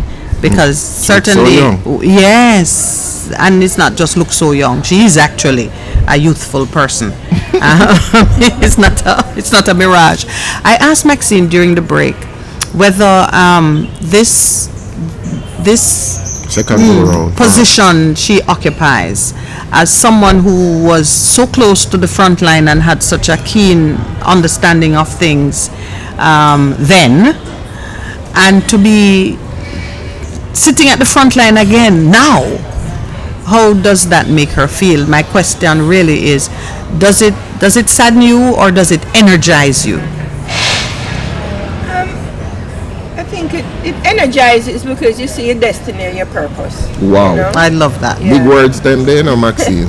Those Yeah, are when, versus words. when I was 16, I remember wanting to be 60 because at 60 I projected that a lot of the things that were bothering me would not be Bothering you. bothering me. Right, then. you would have You know, the attained demand, yeah, because my wisdom and biggest problem understanding at that and point comfort. would have been my parents. Okay. You know what I mean? Yes. Telling me what, Authority. what I should The authority think, of parents. what I should be. What When I, you were whatever. radicalized from 12 and had been setting a Set course. right, you know, they were my Oh, dear Lord. thing to overcome. And So then now- So she was sure that at 60 that wouldn't be a problem. now having, you know, being a grandmother, Yes, Baba. What I did I wait for you. being a grandmother, you know, I'm freed up of, you know, Those things. anxieties and limitations. Right, I'm more The being wisdom careful coming. about my own children and grandchildren and what I am the stage imparting to that you set and for them to knowing walk that onto. I'm not in control of their destiny, you know, and also want to impact it as positively as I can. Okay. But I'm not Not trying to because control no it one's or in direct control of it. mine. Yes, and you never wanted And that. I never wanted that. So the wisdom of the years has come to the Yeah. fore with Right, a better what I- understanding of yes. I'm more freer, Yes. you know. But Even though I'm a public figure, Mm-hmm. so on that level you don't get too free You can't be too Because- radical. because people have their Expectations and their opinions. and stuff like Yeah. that, you know. But you know, I was looking forward to come to Reason on Reggae Month. Yeah. Yes, I was That's gonna a- take you there. That's where we're going. That's where we're going. Because just what you have shared this morning It's a good has backdrop. given me a better understanding of why you are so passionate about economic inclusion. Having seen that you can change it on the social footing, but if the economics don't shift with you, you remain powerless, and now you're frustrated because you have a sense of what you could be, but you don't have the means to get there. What it could be and what you can do. Yeah. And that's what we're living through now. I mean, my growing up generation was fighting the system to gain entrance into the economic room, To be at the table. to be at the table. And whatever was negotiated, like the Independence Constitution. Well, that was not Left- negotiated. Yeah, well, there was a negotiation because when I look at countries boy. like Guyana and Trinidad, and when they became in charge of themselves, Guyana was very interesting to me, even to today, because their negotiation in this when they got their independence was so advanced in terms of What did they get that we didn't get? I think they became a republic. Instantaneously, yeah. Simultaneously. Oh. You know, we're Okay. 60 years, we're still struggling. Yeah, we chose to stay under the Queen's. Well, I don't know who chose, but we were kept under the Queen's Queen. thing. And I think Trinidad took a, They did too. They were they took, in the 70s, Republic. Yeah. they, Eric Williams, who Eric led that Williams led that. in terms of his writings Right, and so on, was exactly. very advanced in terms of his thoughts. So we have only established ourselves dominant culturally. Yeah, But but you we- know, you make a very interesting point, and because I've been studying Caribbean history somewhat, and when you look at the trajectory of development in those countries, Guyana, despite its vast natural wealth, is still fairly underdeveloped. population very small. Most of its people left at various points, brain drain. Of course, the Fall Burnham years. You would we have wanted a Forbes Burnham? I know we wouldn't have. What I'm sensing and understanding is that Jamaica continued to occupy a position of strategic importance to Britain, more important than a Guyana or a Trinidad. Yeah, because Guyana and Trinidad has a duality in being African and Indian. And yes. And so that but even also our geographic position. Yeah, our geographic position, and I think we are maybe the largest African percentage population in the Caribbean. The Caribbean. Yes, we are. Right, and so it was important. So when she was giving away and whatever, I mention it only to cast a fresh understanding of the word negotiation. Right. She never want them. Jamaica now remained of great interest. Yeah, because it would have been because from Captain Morgan time it has been of great interest because the pirate governor. Man. That's why I said our geography, the position we occupy, yes, who we are and what we do, and a major. And even now you have the Chinese and the Americans sparring over us. Our geography. Yeah, and it's because of it's not with good looks as a people.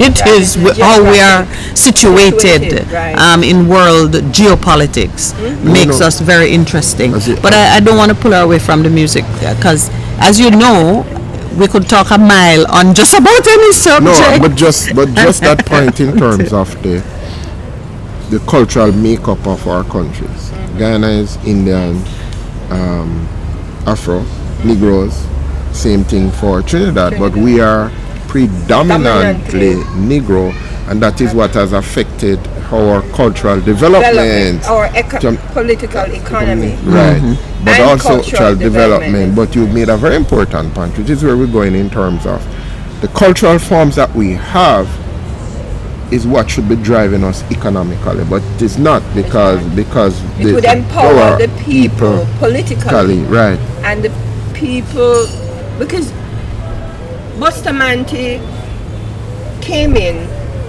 on the back of the Garvey platform, right? He did. And it was Sir William Grant who was the mover and shaker, and he was just he was the face. He was the economic support for Sir William Grant, right? And Sir William Grant rode on the labor movement, the labor strife, unrest that was going on. I think it was the banana situation, sugar, and so he was they went to jail together, and I mean I'm shortchanging history, but he came out the leader, and his first public speech was on a Garvey stage, Bustamante. And so the Jamaica Labour Party, when I looked at it, I said, wow, but this is the party that literally took over from the Marcus Garvey political party. Yes. The transition of the power, the people were with the Jamaica But even Labour just Party. labor. I mean, labor is meant to represent people. Yeah, because it is human capital that provides labor. Negotiation that took place in the, you mentioned M.G. Smith. Yes. He's the master of the designer of that outcome. And it's relevant coming from Garvey to Rastafari, because the Rastafari community who came out of the Garvey and back to Africa were negotiating with the government at that stage for this right of return, and that brought forward the Back to Africa mission of 1961, where several Rastafari leaders and several government officials made the journey to Africa to see which African states would welcome Africa's children who want to come home. Yes. And if you read the papers, it was a successful trip, because the African, certainly several of the countries said, we want. We'll take them. We'll take them. Trained economic. It wasn't in the manner where there was a lot of poverty here in Jamaica. So not just the Jamaicans wanting to go to Africa. There were Jamaicans going everywhere. Jamaicans were all over the going world. That's Panama, when we were. Costa Rica. That's when we were colonizing I would say the Britain. Windrush in, the wind in England. England, yeah. Yes, and they wanted tradespeople and skilled etc. persons. So we have always been. We are migrating economy. Yes. Yeah. You understand? Yeah. So this was really a negotiation for the Jamaicans who wished to go to Africa to return with return dignity. the right and So the it wasn't bring me your huddled masses and your beaten down and downtrodden.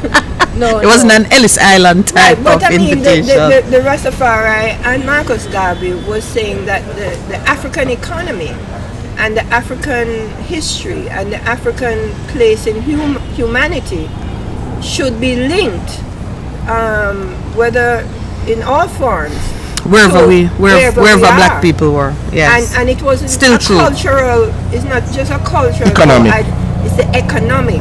Because every race that's here, as you speak, the Chinese, the Indian, the Jews, etc., they are still linked to their identity motherland. and their economy. Right, Not just and yes, it's not just sharing in text messages and phone calls on Right, Mother's there's Day. an economic- They build an economy out of the relationship. of the relationships, you know, 'cause And because they still have their grandmothers, yeah, and the only Africans that may have had that, but it was still cut off because of the complexity of how, the population here needed to be suppressed, was the Kumina. The last set of Africans that came here as indentured laborers. were the ones that were able to keep Cultural identity. their cultural identity at the highest level. So if you look at the Afro Jamaican cultural forms, it's the Kumina That's closest that's to the the closest to purity. to the traditional, because they came in as indentured, so they didn't have the 400 year Yes. experience Okay. of being suppression. whipped into Whipped into- separating from culture.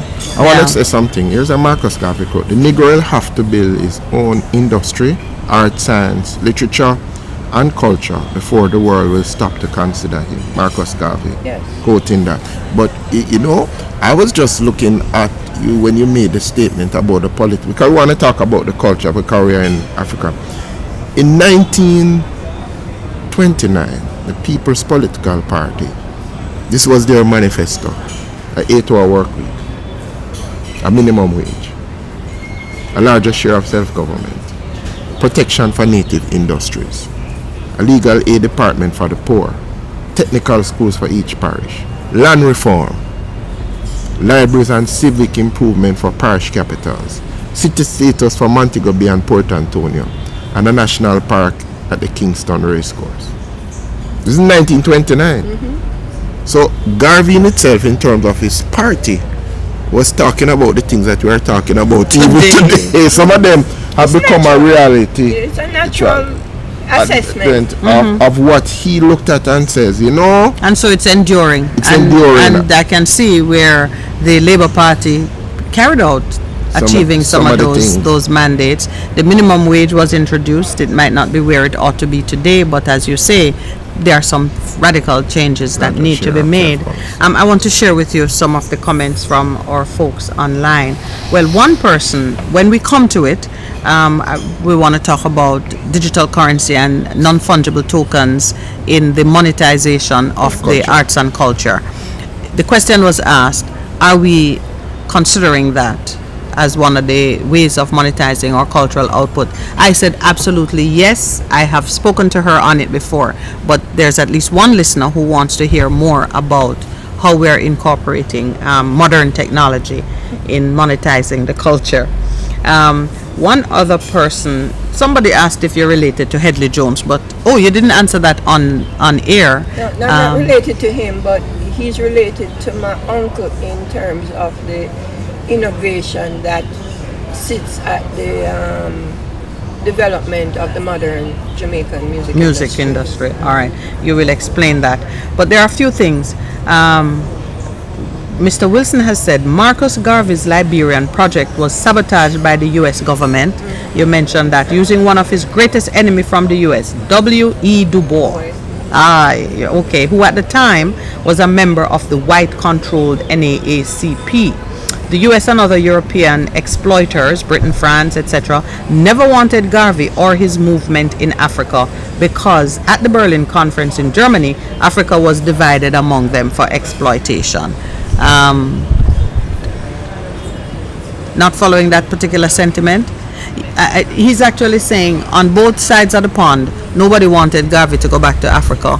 On the European side, they were carving up Africa for themselves and didn't want this radical man to enter there and perhaps give Africa a different vision of what it ought to be. Because it led to the Pan-African movement and all of the things and liberation movement. That's why, in terms of the music, Bob Marley is so important. One of our very vocal listeners has said that Jamaicans love the English pomp and pageantry, medals and bells and whistles and titles. So when you were speaking of the negotiation, even now, we still, I mean, we're going to have a throne speech to start the parliamentary year. I'm like, throne speech? What the heck? And he has gone on to comment that when Jamaica becomes a republic, the coat of arms must be redesigned. So perhaps undoubtedly someone from our creative community. Let's start. I redesigned it already. I did not know that. Let's start with that. What are the elements of the redesign? No, the first You're teaching me plenty. The Queen was removed in 1930. Oh, so it's from 1930 they redesigned it. Yeah, because they adopted. I want to see it. And that's why Leonard Howell was put in Bellevue and all of that, because how dare he? You must be a madman to have removed the Queen. And placed His Imperial Majesty as the head of the people, head of yes, state. Head of state. So that has been the essence of the struggle with the Rastafari. How did music become the most powerful? I would say change agent. Liberation. No, it's more than that. It's like it became your safe place, your place to express, your place to be. How did music become that? It came from Africa because music played that role when we were being transported in our minds, certainly. But once we came here, that was the common language. Was the way that you spoke to each other, and when you could congregate anywhere, it was around the drum and so on and so forth, right? I gotta share this, Maxine, because Lancelot Wilson says, Pastor, this one is on. He said, Pastor, you need to stop using European invented labels, Negroes, etc. for African people. There is no such place called Negroland. Did any coolies come from India? They are Indians. Yeah, they are Indians. That's why. But as we no, it's the programming, you know. Yes, Africans, and the Rastafarian made a deliberate effort to deprogram the language, so that certain expressions could be ours. That's came to why we had the issue with the IRI. Yes. Being linked to the Bank of Jamaica. I don't think Pastor know what IRI mean. I rule eternity. No, that's what she told us. I rule eternity. Yes. I'm IRI. I rule eternity for sure. Yeah, but as you were saying, the music. The music has always been there from a folk perspective, and then it's interesting that crossing over into the industry, we were there as well, because from the Kumina when the Kumina came into Kingston, then you had the burro. And the burro drumming was a situation where they actually brought, when the prisoners were coming home and to be reintegrated into the community, they always had a burro session, right? And then from the burro came the Nyabingi in Trenchtown, where the Rastafari, because the Rastafari started at Kumina with Leonard Howell, the beginning of the movement, he and the culture surrounding him was coming up. And then coming into Trenchtown now is where the Nyabingi arose. And actually the development of the first Nyabingi drum was out of Trenchtown from the barrels, the big barrel, From barrels, the rum, right, the distillery. The distillery. Yeah. And that's where Count Ozzy was trained as a master drummer coming out of Trenchtown, and then he went to set up a Rastafari camp in Warwick Hills, and then that merged with the musicians that were at Alpha. Or it became East Kingston. I have to ask you this. Is Rastafari more social protest or spiritual ideology? It's all. It's everything. But It's everything. well, now what? Well, now it is. But how the origin from of the it? beginning, remember, it Which came started- first? It started with the removal of the Queen. Yes, but that is social protest. No, that's political protest. Political protest. Yes. You understand? And we were already protesting as Garveyites. Right. Okay. For So our my Africa- question is for answered. Africa to My- be the center of the Right. identity of Jamaica. So that so it's more it's a political movement that then founded an ideology, a spiritual ideology, No, it or was- no, it how was- much of it is ideology? No, it is. How much of it is Religion. spiritual? It's Well, a bit remember, of- say it's spirituality that carried us here, because they said Jesus told them that we were the people to be used to do this. They dehumanized us and controlled us through spirituality. They said Jesus. Like the Spanish people, when Columbus said, because they had to dehumanize us, Well, in order to make us slaves and do what? Or Turn us into chattel. in order to Right. maintain their own sanity. Right. No, But well, they really, used- it was a common practice No, that's throughout what I'm history saying. Right, to for people. enslave people, whether you voluntarily put yourself into servitude No, but to you clear a have the debt. wars that were made in the name of the church. Okay, so now that's You understand what I'm okay. saying? That's They a went- part Alright. of it. Yeah. So The conquered so the people, crusading, the crusaders. the crusaders who go into a territory So to but- Christianize them or the punish more them with so- enslavement yeah, but- until they follow Christ. Hold on, It's- No, but there's an economic benefit of it too. benefit of it. It's not. Yes, it's because not to the a- victor the spoils, Right, and so that I'm was so saying whether our response- the races were different or not. So a response. Use the same thing Use that they the use. same. It's the same tool. The same thing that they did in order their liberation. That's what you're saying. Exactly. Use it so most- what it is. You do a reverse thing. So you use that It's to liberation theology. Yeah, you use that against me. Now So I'm I'm with, using now, it to now I'm liberate with myself you. from But my it mind. but it started with the political, with the rejection of a system of power and control that took away my autonomy, my authority, my And identity. emancipation, if you're being emancipated and freed, it could not be qualified. There's no qualification to freedom. For freedom. So at the point of emancipation, I should have been able to say what I want to do or how I want to do And claim it. and claim it. And that's the issue that they have now with the Maroons. You understand? In trying to understand what is the same African feeling. Absolutely, I'm You with know, you, interpreted because when you over step up to claim what is yours, suddenly somebody say, but you're not free, but who tell you say you're sovereign? But what does sovereignty really mean for you? What it means for me is that I am free to take from you, but what does it mean for you? You didn't give me any freedom. So emancipation was qualified, and why it was even more qualified is shortly after the place that you said that you would return to was carved up by the same The same people who emancipate you.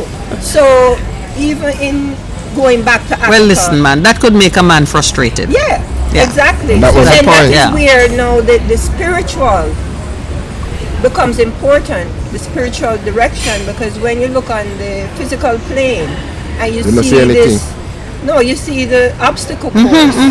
Then you have You to gotta draw create it in your mind. You have to from go into the spiritual realm. But- Well, but- although I'm asking you the questions in this order, please let it be known that for me, everything begins in the spiritual. It cannot manifest in the natural unless you have dealt with it in the That's spiritual. the point I was So making, even you know. though I asked it for Rasta, where did it begin? Where did the manifestation of it begin? I do understand that even for the man to get up and say, "What? This is unacceptable." Satan's spirit. He dealt with it in the spirit first. Yeah. It's time for our 9 o'clock break. I have to decide whether we are going to take a few calls because we don't want to keep you all to ourselves, though we could easily do so. I'll take that decision when we are on break. But please stay with us. We'll be right back. You see him?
Welcome back. Listen, the conversation gets even more intense during the break because Pastor, we're discovering that Pastor and Maxine have a lot more in common in the ideology than one might readily think. But then everybody already know that Pastor is half Rasta.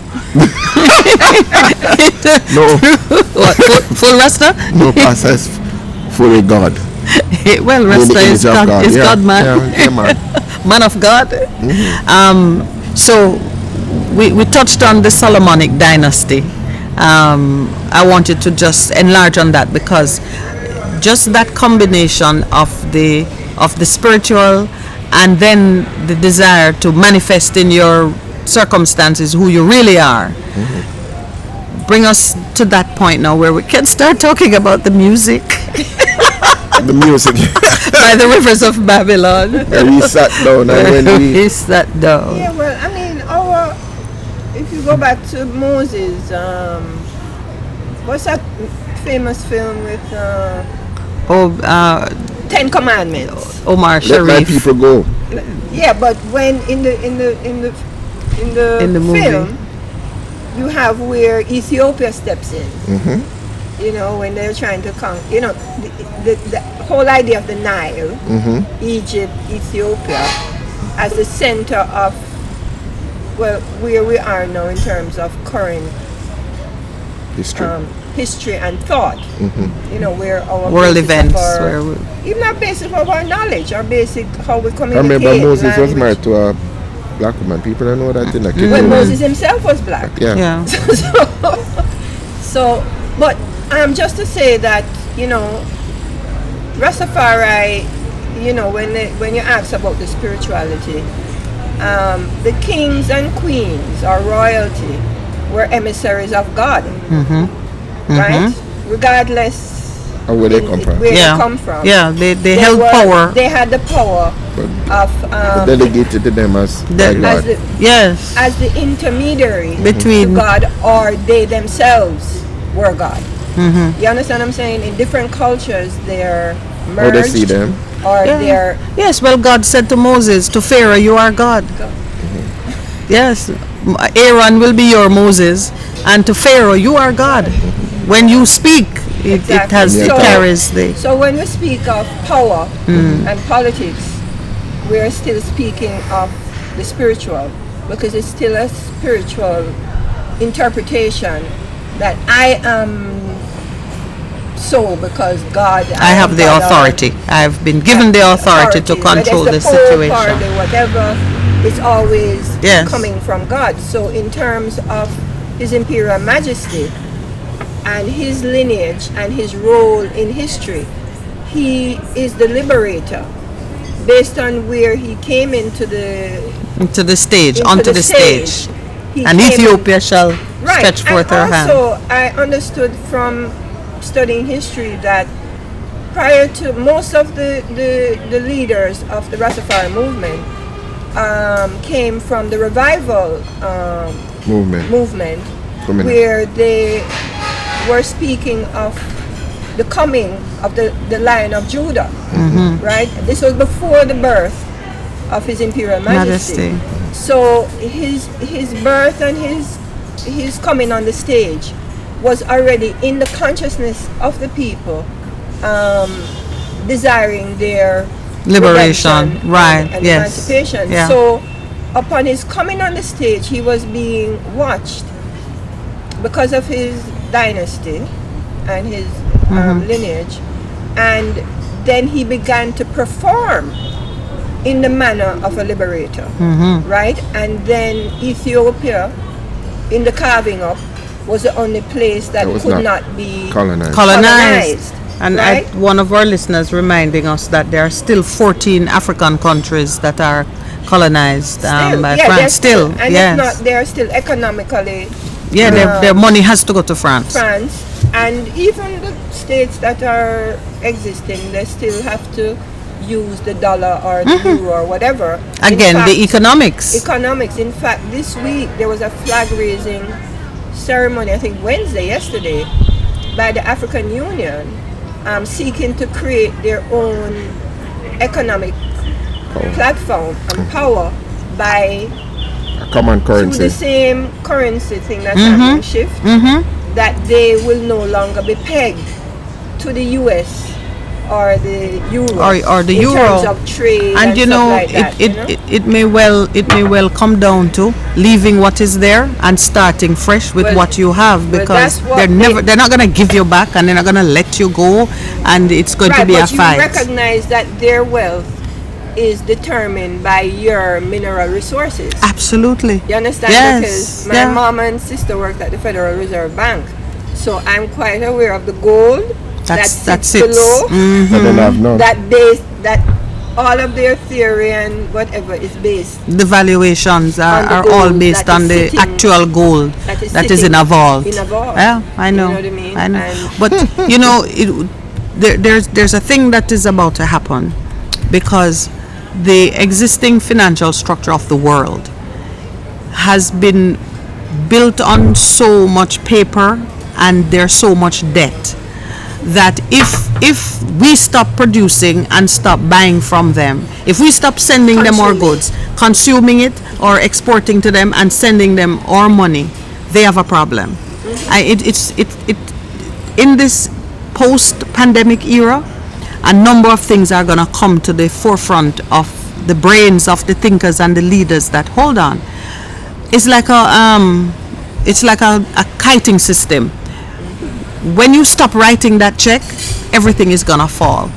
And when it falls, man going to have to change his position and Well, they're already preparing for that. They're preparing Yeah. for that. Yeah. They're preparing. Yeah. But But you yeah, see, I like want to in support the Jamaica, same. Yeah. but like in Jamaica, we are still terrified that they're going to lock us out of their banks or they're going to. There's still a great deal Well, of they're working on paranoia. that. There's but They're working. But you on see, for not them to controlling you. in the absolutely digital currency for system. them to continue the domination, they have to find new ways to exert influence Their and power. illusion, yeah. Absolutely. So, as you said, with the Rastas, they use the same strategy to With black people, to carve out.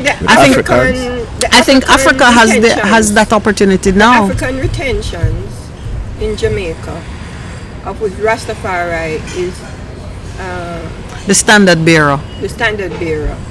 But the majority, even people in the because remember, our struggles here were led by the pastors, the Baptist pastors. And you had all the churches were converted to Ethiopian Methodists, Ethiopian Baptists, Ethiopian everything. Before, I did not know that. Yeah, before in emancipation, you had to use a Christianity, but you had to ground it in your African heritage. So your pastors and all of these people, Paul Boga, all of these people, if you check their churches, they had they attached, and particular Ethiopia, because Ethiopia, Psalm 68 is the That's the rallying cry, man. Spiritual explanation to reclaim your humanity. Yes. And it was actually put forward by the Quakers. So it wasn't you who put it forward, it was the same European who know the Bible who knew the very Bible, well and when they saw it when happening they and saw couldn't it deny happening truth. and they couldn't deny truth, and they said that Okay. was the abolitionist movement was built on Yes, Ethiopia has stretched forth her hands, so now we gotta let the people you understand? be free. And so You're the looking for whole it. Psalm 68. Psalm 68. Let God You'll arise and find his it. enemies be scattered. Yeah. Let those who hate him flee before him. All right, read it into the microphone. Almost everybody who follow these things know it, but you shouldn't find it. It says, "And Ethiopia shall stretch forth her hand." All right, well, Pastor looks for it because look like his church don't teach that. That Ethiopia going to stretch forth her hand to her people. Now, go ahead. no, you say it, yeah. No, I was your just, microphone. I was just stressing the point or the explanation about the spiritual basis of Everything. the whole liberation. We are in agreement. I mean, we are saying here constantly, awaken the spiritual eyes and ears, because if you don't defeat it in the spiritual, you cannot claim it in the natural. We went to the Ethiopian Orthodox Church the other day. Yes. When we left here, and we saw an unfinished Building. and it is in its unfinishedness.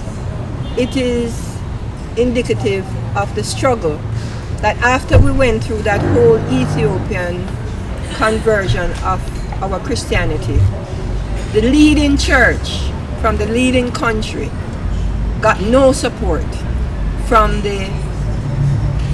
So that tells me because spiritual warfare is no joke. Yes, So that's what I'm saying. you claim the ground, and then they fight to take it back from you. Exactly. So obviously a shift took place where after the great fervor to bring us to the point of emancipation, we drop the ball or we drop with sword or whatever. What is the event that you would associate with that? Because you're right, the building stands there unfinished. No, it was, and you know the history of that, though. Yeah, no. Yeah. Fight. There's a big fight with the established Christian council of churches. The same thing as that to took place in how- America, wasn't it? If Right. we really let them be free, who's going to do the work? Yeah. So to bring in a church that had Black African angels. and African-looking Christ, and all of the imagery, and coming from such a deep Coptic, Yeah, because for this type of fertile minds of Jamaicans that are rooted in spirituality, they couldn't afford for that to come in and compete with what was there before. the Roman Catholic and the Anglican, etc. And as I said, I thinking and talking with you, we had done that for our emancipation struggles and liberation struggles, even after emancipation with Paul Bogle and all of this stuff, But somewhere along the line,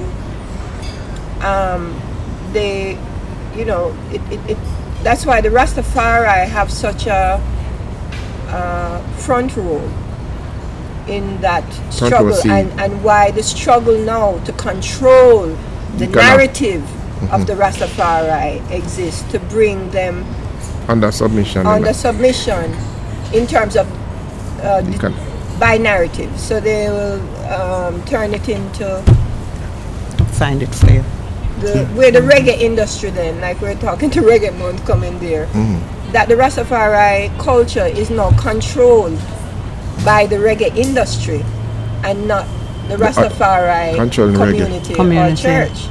So if the economy of your culture is separated from the community, the communal origin, then that means someone else is controlling, co-opting and taking over. Yes. So this is where intellectual property rights has become the battlefield, because what you're doing is you are reclaiming your communal control of the culture. And that is what sovereignty means in this sense. Yes. Because thinking it through before engaging in a conversation with you, I was really looking at world trends as we see the United Nations and other institutions of that stature giving deep recognition to this need to protect the fundamental rights of people in the cultural space. It gives a different meaning to pluralism. Cultural pluralism in the post-emancipation era was seen as a deterrent to unity and identity. In today's world, the preservation of your unique identity and of the diversity that makes nations great has become kind of the rallying point for the continued existence of humanity, and also for building value. If we're all the same, who desires anything? Yeah. Precisely, we'll be all vanilla. Who is going to have an exciting moment? And we see it, or even a creative moment, double blinks. So it's kind of an interesting shift, and it's one of the things too that make it an ideal time for change, because even when our Prime Minister spoke so harshly about the boldness of the Accompong leader, Maroon leader, in his statements about sovereignty, and squashed it, right on the heels of his comment came a tweet from the United States Embassy saying we don't feel the same way, and basically civilized people don't feel that way, because they were saying no modern democracy would countenance the crushing of let's call it tribal sovereignty. So it's a good time to be doing what you're doing, and thank God you paved the way so cleverly because now it means people can come in and just be a part of it. What is the foundation of economic inclusion? Well, it is to give creative industry its proper valuation and place in the Jamaican economy.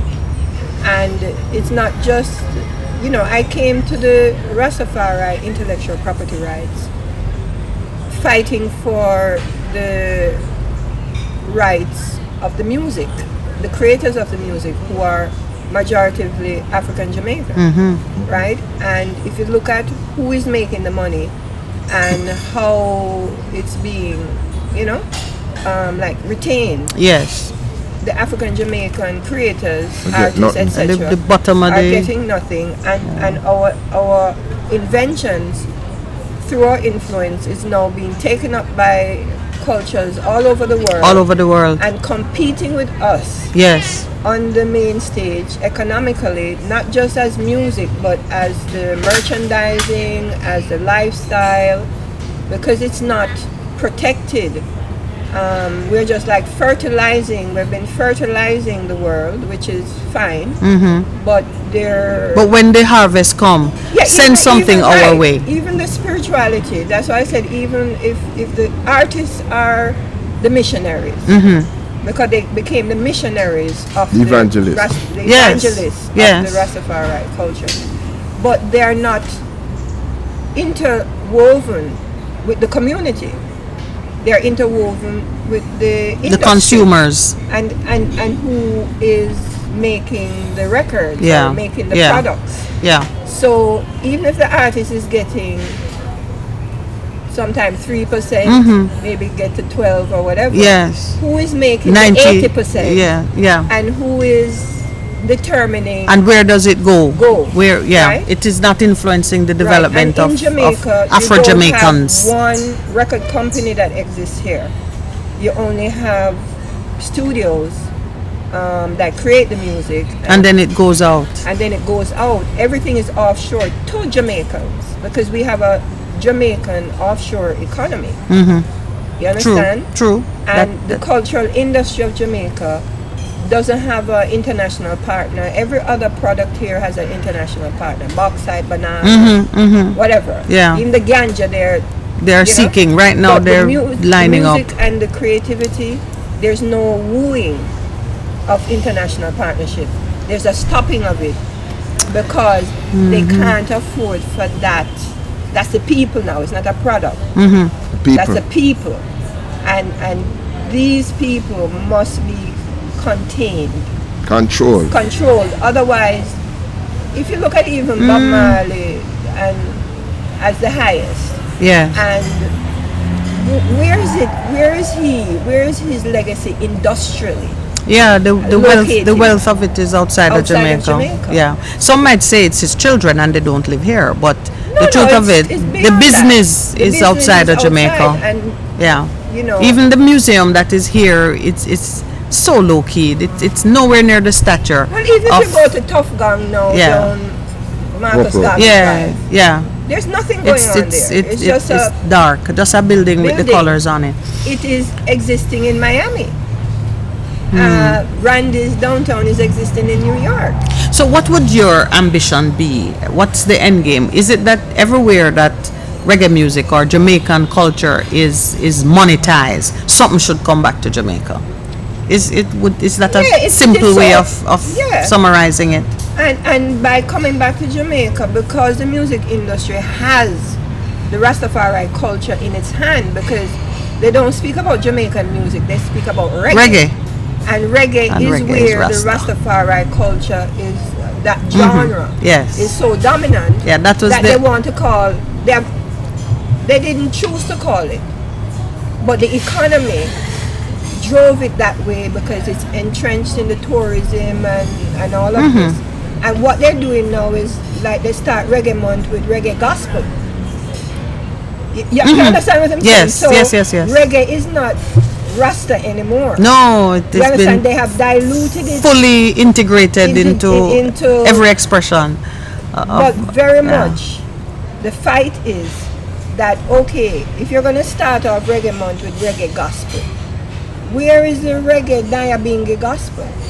Where is that actual creative input being celebrated? But the You question understand? Well, I is guess you that- have to celebrate it No, yourself. I'm just telling Yeah. you how they took the term, because Jamaican music is bigger than reggae. It incorporates ska, rocksteady, dub, dance. So it's more diverse. It's more diverse. Yes, So if you call but- it reggae and you don't carry, you're actually stifling the the inclusion, innovation right, or the yeah. recognition of Rasta. innovation, not just Rastafari, just of the The different, The different- races and what has not come even out. races, the different intellect Intellectual that has No, produced it. produced, and then others, because you're not claiming it. They said dub originate in Europe, ska originates. They don't. So you point mean it to be here? because Anywhere we the are not Rasta, promoting it. anywhere the Rasta man go and lay a tune becomes the point of origin for that. No, anywhere, not a Rastafari. That's what I'm So saying. it doesn't even have to be just. No, that's what I'm When you saying. say they say dub originate in Europe, who would have laid the first track in Europe? Or they just appropriate it? No. What happened? We're a migrating people. I know, that's why I made that comment. So when we went to England, we took our sound Of course we system, take our music. We took our musicians and we affected the society there. The music. They start to mimic us, right? And they start to create our music. So it's cultural Yes, exactly, appropriation, right. but we took the But seed. not because- We took the seed there. But because we are unprotected, we didn't have any intellectual property office till 2000 and something. Yeah. So all through those formative years of It was free. it was free. It was free. It was unprotected, not Yeah. free. But Unprotected.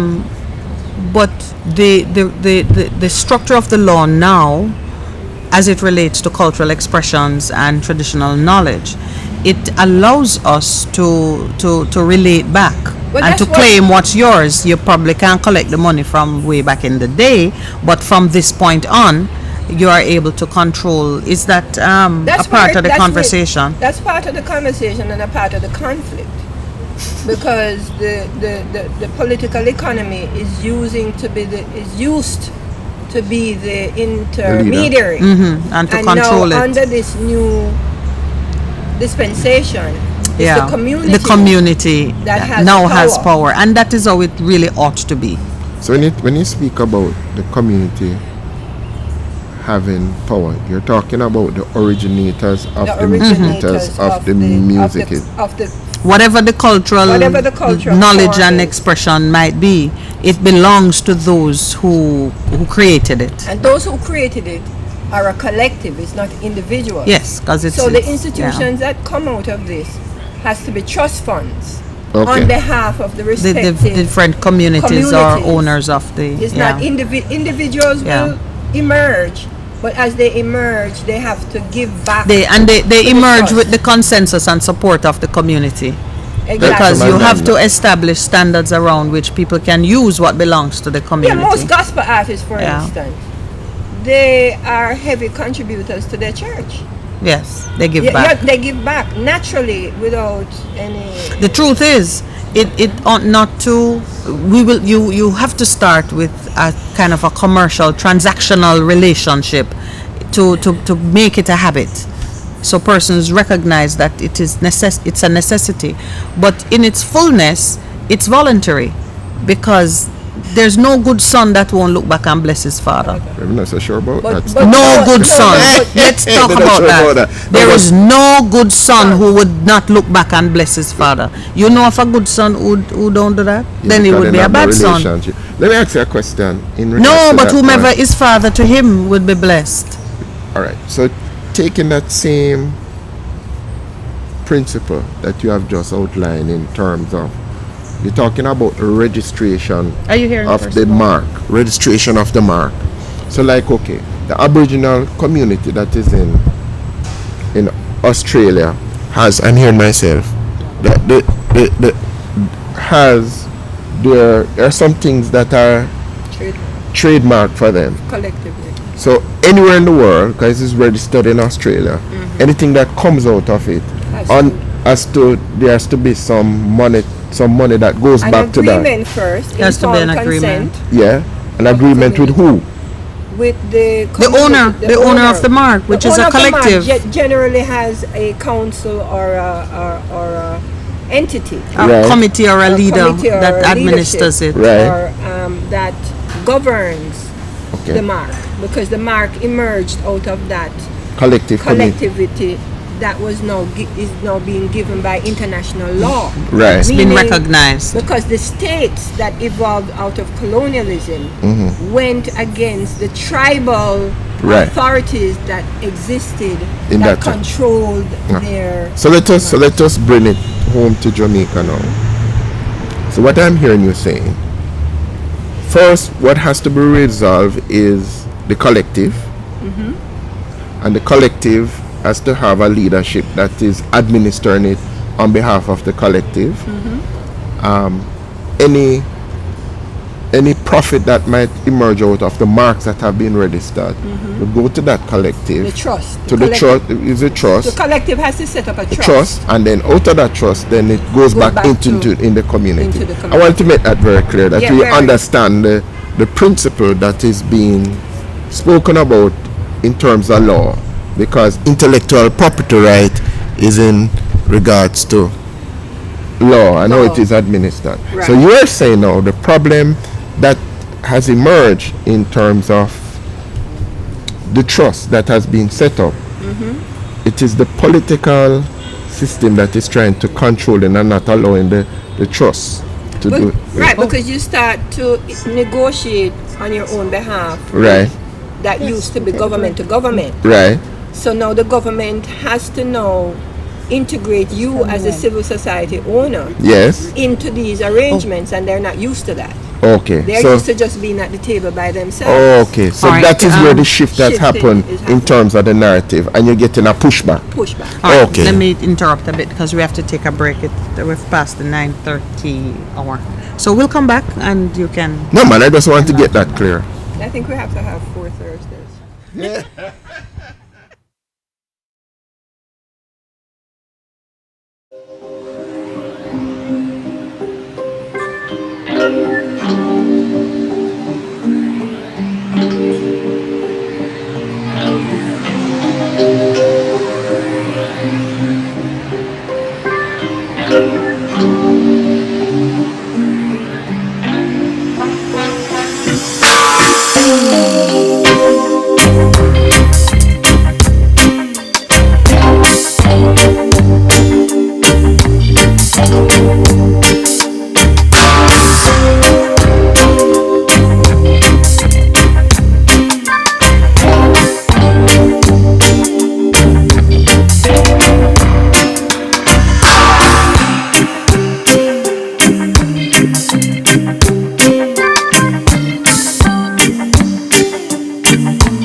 Welcome back, Pastor Percival. You're learning a lot of important things.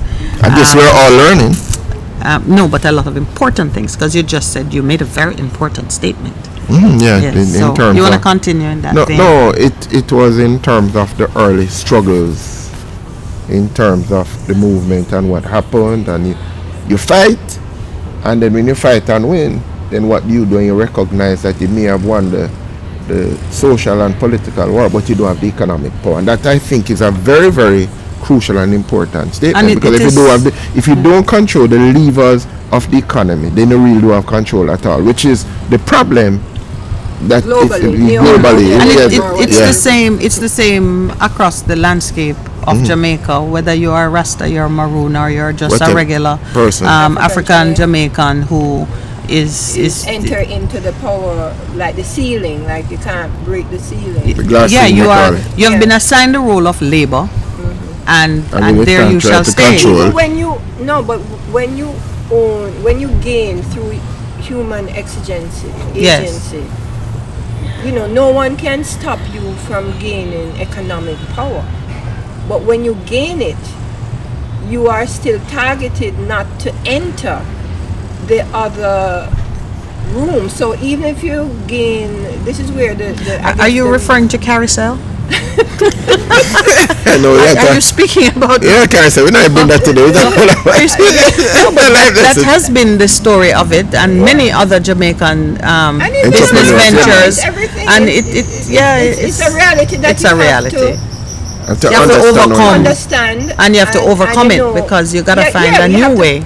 You have to know that you're still in the struggle. A Yeah. lot of people think that they have gotten economic power, But they really have don't have it. arrived, and you're still in the same boat with the ones that don't have the It's just that economic they power. haven't. It's just that they haven't pushed the door to the other room, Other yet. room yet. But the minute they do it, somebody gonna slap you Stop. on the hand, unless you change the fundamentals, and that is what we're talking about here. Changing the fundamentals. I would say something, but I'm not going. You continue. We're trying. You see. Trying to be political. No, not. This is just you continue. We're talking about the music and what needs to because the happen. music is a I reflection. tell you what of, went through my mind. it's a reflection of what occurs, or even I would say Usain Bolt, for example. If you ask who controls Usain's economic levers that he has achieved, you'll be surprised to know that it's not his person to his right or to his immediate left. We're talking about Puma. No, not Puma. Beyond I'm just Puma. saying in the Jamaican society. Yes, a Oh, businessman. okay. You mean right here, Here, and underground right. in here? You know what I mean? Yes. Even if you have a lot of money here as a black empowered person, you're still controlled by the other people who are in the economic class. Yes. You're Well, outnumbered. yeah. And I remember well, listen. even when some diaspora people, I won't call their name, came here with huge wealth, and they were tapped and saying that is not how we do things here with wealth. You gotta It go still here, has and to, the gatekeepers. are real. Yeah. you Well, know? there's money has its own protocols, no matter where Yeah, you go yeah. with it, and you can find yourself with claims to vast wealth and not be able to leverage it in the way you truly desire, Wisdom, man. because really of a fact, no man is an island, and depending until you have like-minded persons in the complementary positions of power and authority, you are going to have to deal with somebody unpleasant and begin to play to somebody else's rules. I know the weapons of and your that's why warfare. the conversation that we were having about Africa creating its own center of financial enterprise and it's a currency that African people can coalesce around it. Right. Until we really have that, we're still going to find ourselves running into problems and All right. hitting The African Union, certain levels. Launches 6 regions of Africa. It has Yes. claimed Yes, the sixth state. the 6 states SOAS. to be the African diaspora. The diaspora across is the yeah. world, across the West. Is it the first virtual state? Have other great I think nations out sought to of do that? human history, Yes, I think maybe this is the first time that dynamic has occurred. yeah. So Africa, the country now, as a unity concept, so there are 5 regions of Africa, and the African diaspora. And this is 5 who is geographic regions. The 6th region, which was established through slavery, but continues to be developed through migration, because Africans are still, they have Are a still great leaving rate, right. coming out of Still Africa, traveling. to the metropoles, right? Yes, yeah. So they claim there are two instances I'm referencing to Jamaica. Out of the 1961 mission, because His Imperial Majesty was negotiating the beginning of the OAU, Because Ethiopia had stretched forth her hand, as And Psalm 68, referenced in right? Psalm 68. the independence movement was occurring, as in the Caribbean, in the African Africa. states. Yes. So the platform of the Organization of African Unity, which is based in Ethiopia, that trip led by the Rastafarians opened a conversation with Jamaica upon independence would become a founding member Of the six- OAU. Okay. Yeah. Of the So, sixth state. of And the- of listen, there's a prime minister and a deputy prime minister. They are executives of the sixth state in Jamaica.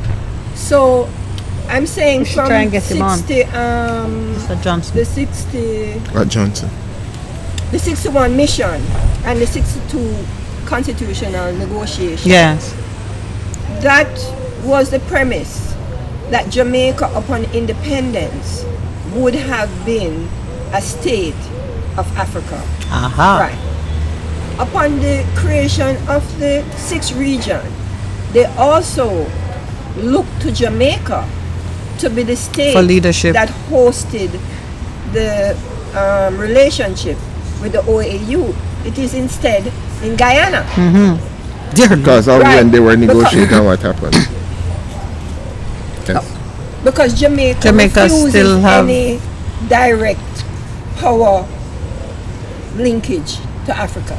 Well, It must be filtered, because right now it's being filtered through Guyana. Guyana. But remember, Jamaica still has the Queen as her head of state. So Yeah. that would No, not but have the been a people- deterrent. This is the land of Garvey. So for Africans who have been liberated by Garvey, They're free in them mind, sister. They're free in them mind. no, but even African Americans, I've seen people like Harry Belafonte, Martin Luther King, they all come here, but they are then disturbed by the fact that the culture is here, but the state is very much different Yeah, but from the cultural perception. Of- Like Jamaica in the United Nations is a different Jamaica than what we the are people here on the ground. Of course, we know talking that. to the We government. know you that. know, like our rights. Yes.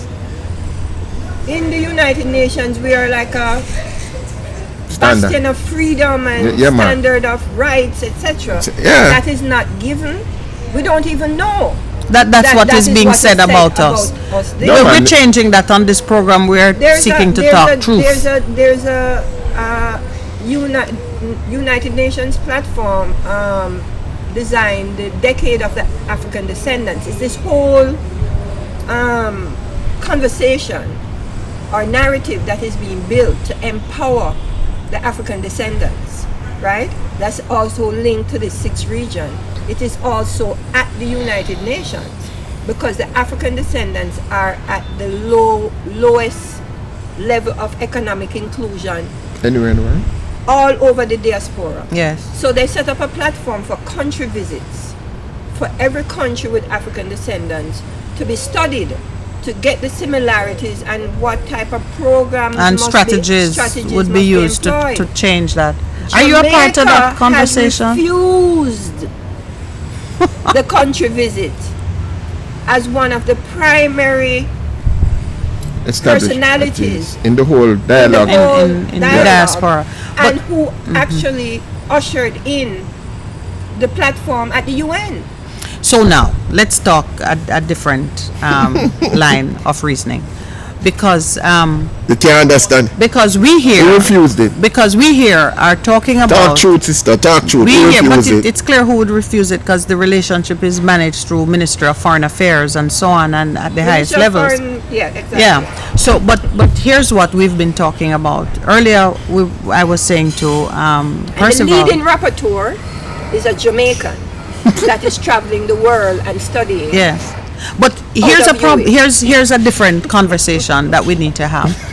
You never know that. The United Nations and the United Nations has moved its focus, recognizing that the established institutions in the various countries can themselves be a deterrent to the freedom and the recognition of certain rights. So fundamental rights and freedoms, which economic inclusion, by the way, is a part of protecting the right to freedom of expression. Right. So your traditional knowledge and your expressions and so on are tied up in your freedom as a human being with dignity to express yourself. So any country that appropriates it without compensating you, or any country that suppresses it without brutally, without your consent, because you can allow a thing to drift into the mist because you no longer value it. The UN itself has recognized that state institutions are a part of the problem. Right. Aren't we now at the stage, I think, where we can move to engage with these international bodies based on the collective rights, instead of waiting on the Ministry of Foreign Affairs and so on? Similarly, Africa has to recognize that the enslavement continues. And so, for example, now I know that one of the deputy prime ministers of the 6th state is a Jamaican, lives in Jamaica, which I think we're going to get him on the program during the month. I must ask him. Are you serious? I must ask him, because I think we now as people, at the people level, need to make the overtures and bring the eyes of the world and bring those institutions into play, because the average Jamaican don't know what you're talking about. Yeah, we are an enigma on the world stage. We are an enigma at the United Nations office here. They said when the United Nations office here, no, they're living here. They must see. Listen, that's listen. what I'm saying to Listen. you. They said Jamaica civil society is one of the most tamest in the world, because these are UN civil servants who travel the world, ambassadors, different places. And they say every time in Jamaica, every person that comes here, they say the civil society is so tame. You understand what I'm saying? They're looking for the Jamaica. Where is the fiery Jamaica? Where's the fiery Jamaica? Where are the NGOs, right? And even the Rastafari. When we had a march in 2016 and say we're indigenous, it was an indigenous people's march. It's a handful of you. We went up to Jamaica House with the Honorable Bunny Whaler. He opened a lot of doors for us to speak, because they wouldn't speak to us on an NGO level. You understand? It's only because of his stature that they would say, okay. And this is not his stature locally, I don't know. Internationally, because if he spoke out that this is what's happening in Jamaica, they might have to explain it. So when we went and did the march and met with the Prime Minister and everybody, and picture taken and everything, the UN office called us and said that you're backing up the wrong tree, right? That you're indigenous, but most of your rights exist on the ABCD conventions. And they brought us in now to train us on the various conventions that the government is signature to. And what they say is there's no NGOs writing, using the power of the conventions and the reporting system. They're not getting any reports out of Jamaica.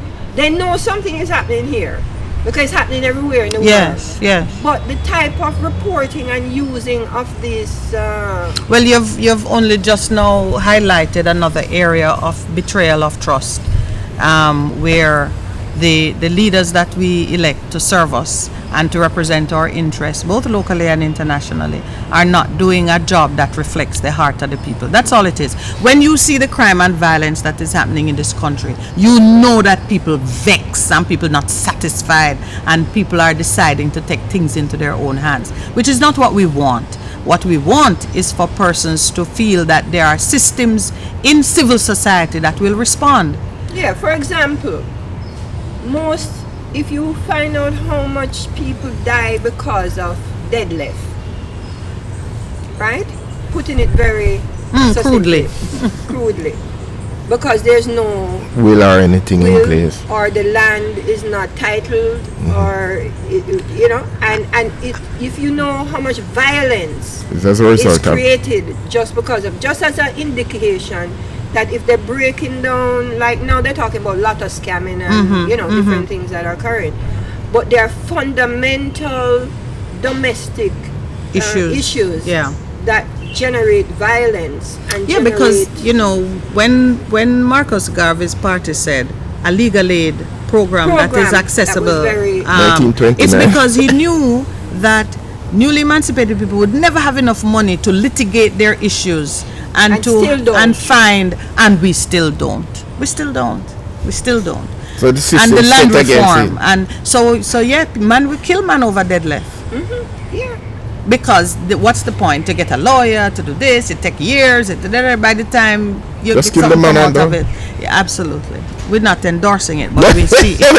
And then it, know, and then you open up another thing. You just think- open up another thing. Yeah. Yeah. So the administration of justice and the And wheels what is happening of too justice is are. that the, like say UNESCO, WIPO, all of these UN organizations that are projecting these realities to assist the people versus the state. You understand? Because Yes. the state is coming from a system of oppression, whether they like it or Whether not. they I'm like not it or saying not. that the prime minister is oppressive, but The what state. he's head of is, you know. So we are, you know, like we're at the table. The UNESCO Reggae ICH was informed by us. We had to be the community to sign on in order for Jamaica itself to come on board. to They get come the, apart, signatory of it, and get the funding that comes with it. except when it comes to the funding, we don't get the respect.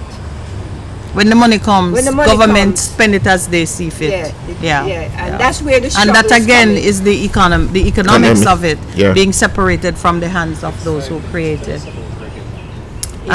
Yes, I've had a what's the caller, fire, not a caller. I've had a listener who asked about Reggae Month and that it should be a different month from February, and then you gave a response. So let's talk a little bit about that because we're close to the end of the program. Right. Well, Reggae Month is part of that. It's this month right now. It's in- now, it's- right? But it was part of that challenge that you want to reclaim reggae as, or Jamaican music, as being Celebrate it owned. here. No, as And- being owned yeah. by Jamaica. Demonstrate ownership. Demonstrate ownership. That's the concept of it. Mm-hmm. Because Bob Marley is seen as the head of the music internationally, there was a fight to put Reggae Month around his week, yeah. because usually this would be Bob Marley week. You Because you're understand? at his birthday. His birthday week. So another thought was that it should be in July when you have International Reggae Day and the festivals, Reggae Sunfest, you know, that it should be linked there. But then I think it was a tourism board decision, Yeah. not, you know, and because of how it is structured, and it conflicts with Black History Month. So the Black History Month proponents who say we should be, Pushing. you know, Promote. interrogating our history more and our connectivity, there's not a lot of that programmed into the Reggae Month issues. But are there events or special? What Yes, are we looking at? there's a Reggae Month calendar. Yeah, that's available. So you can And find the it Reggae Month, online. well, now Was because launched of on COVID, Sunday. most of it is Online. virtual. So I think if people Google Reggae Month, it and the organization Jaria, Okay. and certainly the Ministry of Culture, they'll be able to see the calendar and how they can participate. But I wanted to say that because of the constraints of Reggae Month for the Rastafari community, we lobbied for April to be Rastafari Month so that we could bring Other more elements of the other- culture. of the culture Yeah. in play. Well, when next you visit with us, we will talk about April and Rastafari. We're very pleased to have had you on the program. We didn't take phone calls. All of you who would normally call, write down your question. So on Monday, we can have a discussion on some of the very important issues that have come out of this discussion with Maxine Stowe. Thank you so much, Pastor. I know you will give her the vote of thanks she deserves. because you enjoyed. Yeah, man, This I enjoyed the conversation. studies, and you have raised some seminal issues that you would not have thought about in terms of where we were, in terms of the historical context, going back from the 30s to where we are presently. But as you have said, the struggle continues. Yeah. Having won the social and political, it is now to win the economic that you can really impact and change life. And I go back to scripture. It came that we might have life and have it more abundantly. And the abundance is not when you go to heaven.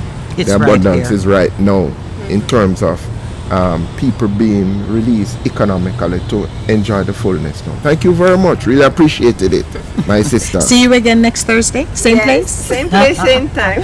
And thank you to the listeners who stayed on air and online with us.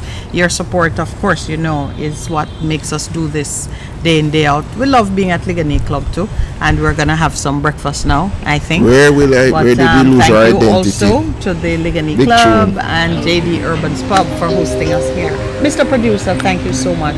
Back in the studio, thank you, Andre. To Andre, where did we lose our identity? Have a great weekend, everyone. This is Nobody had to come. yeah, this is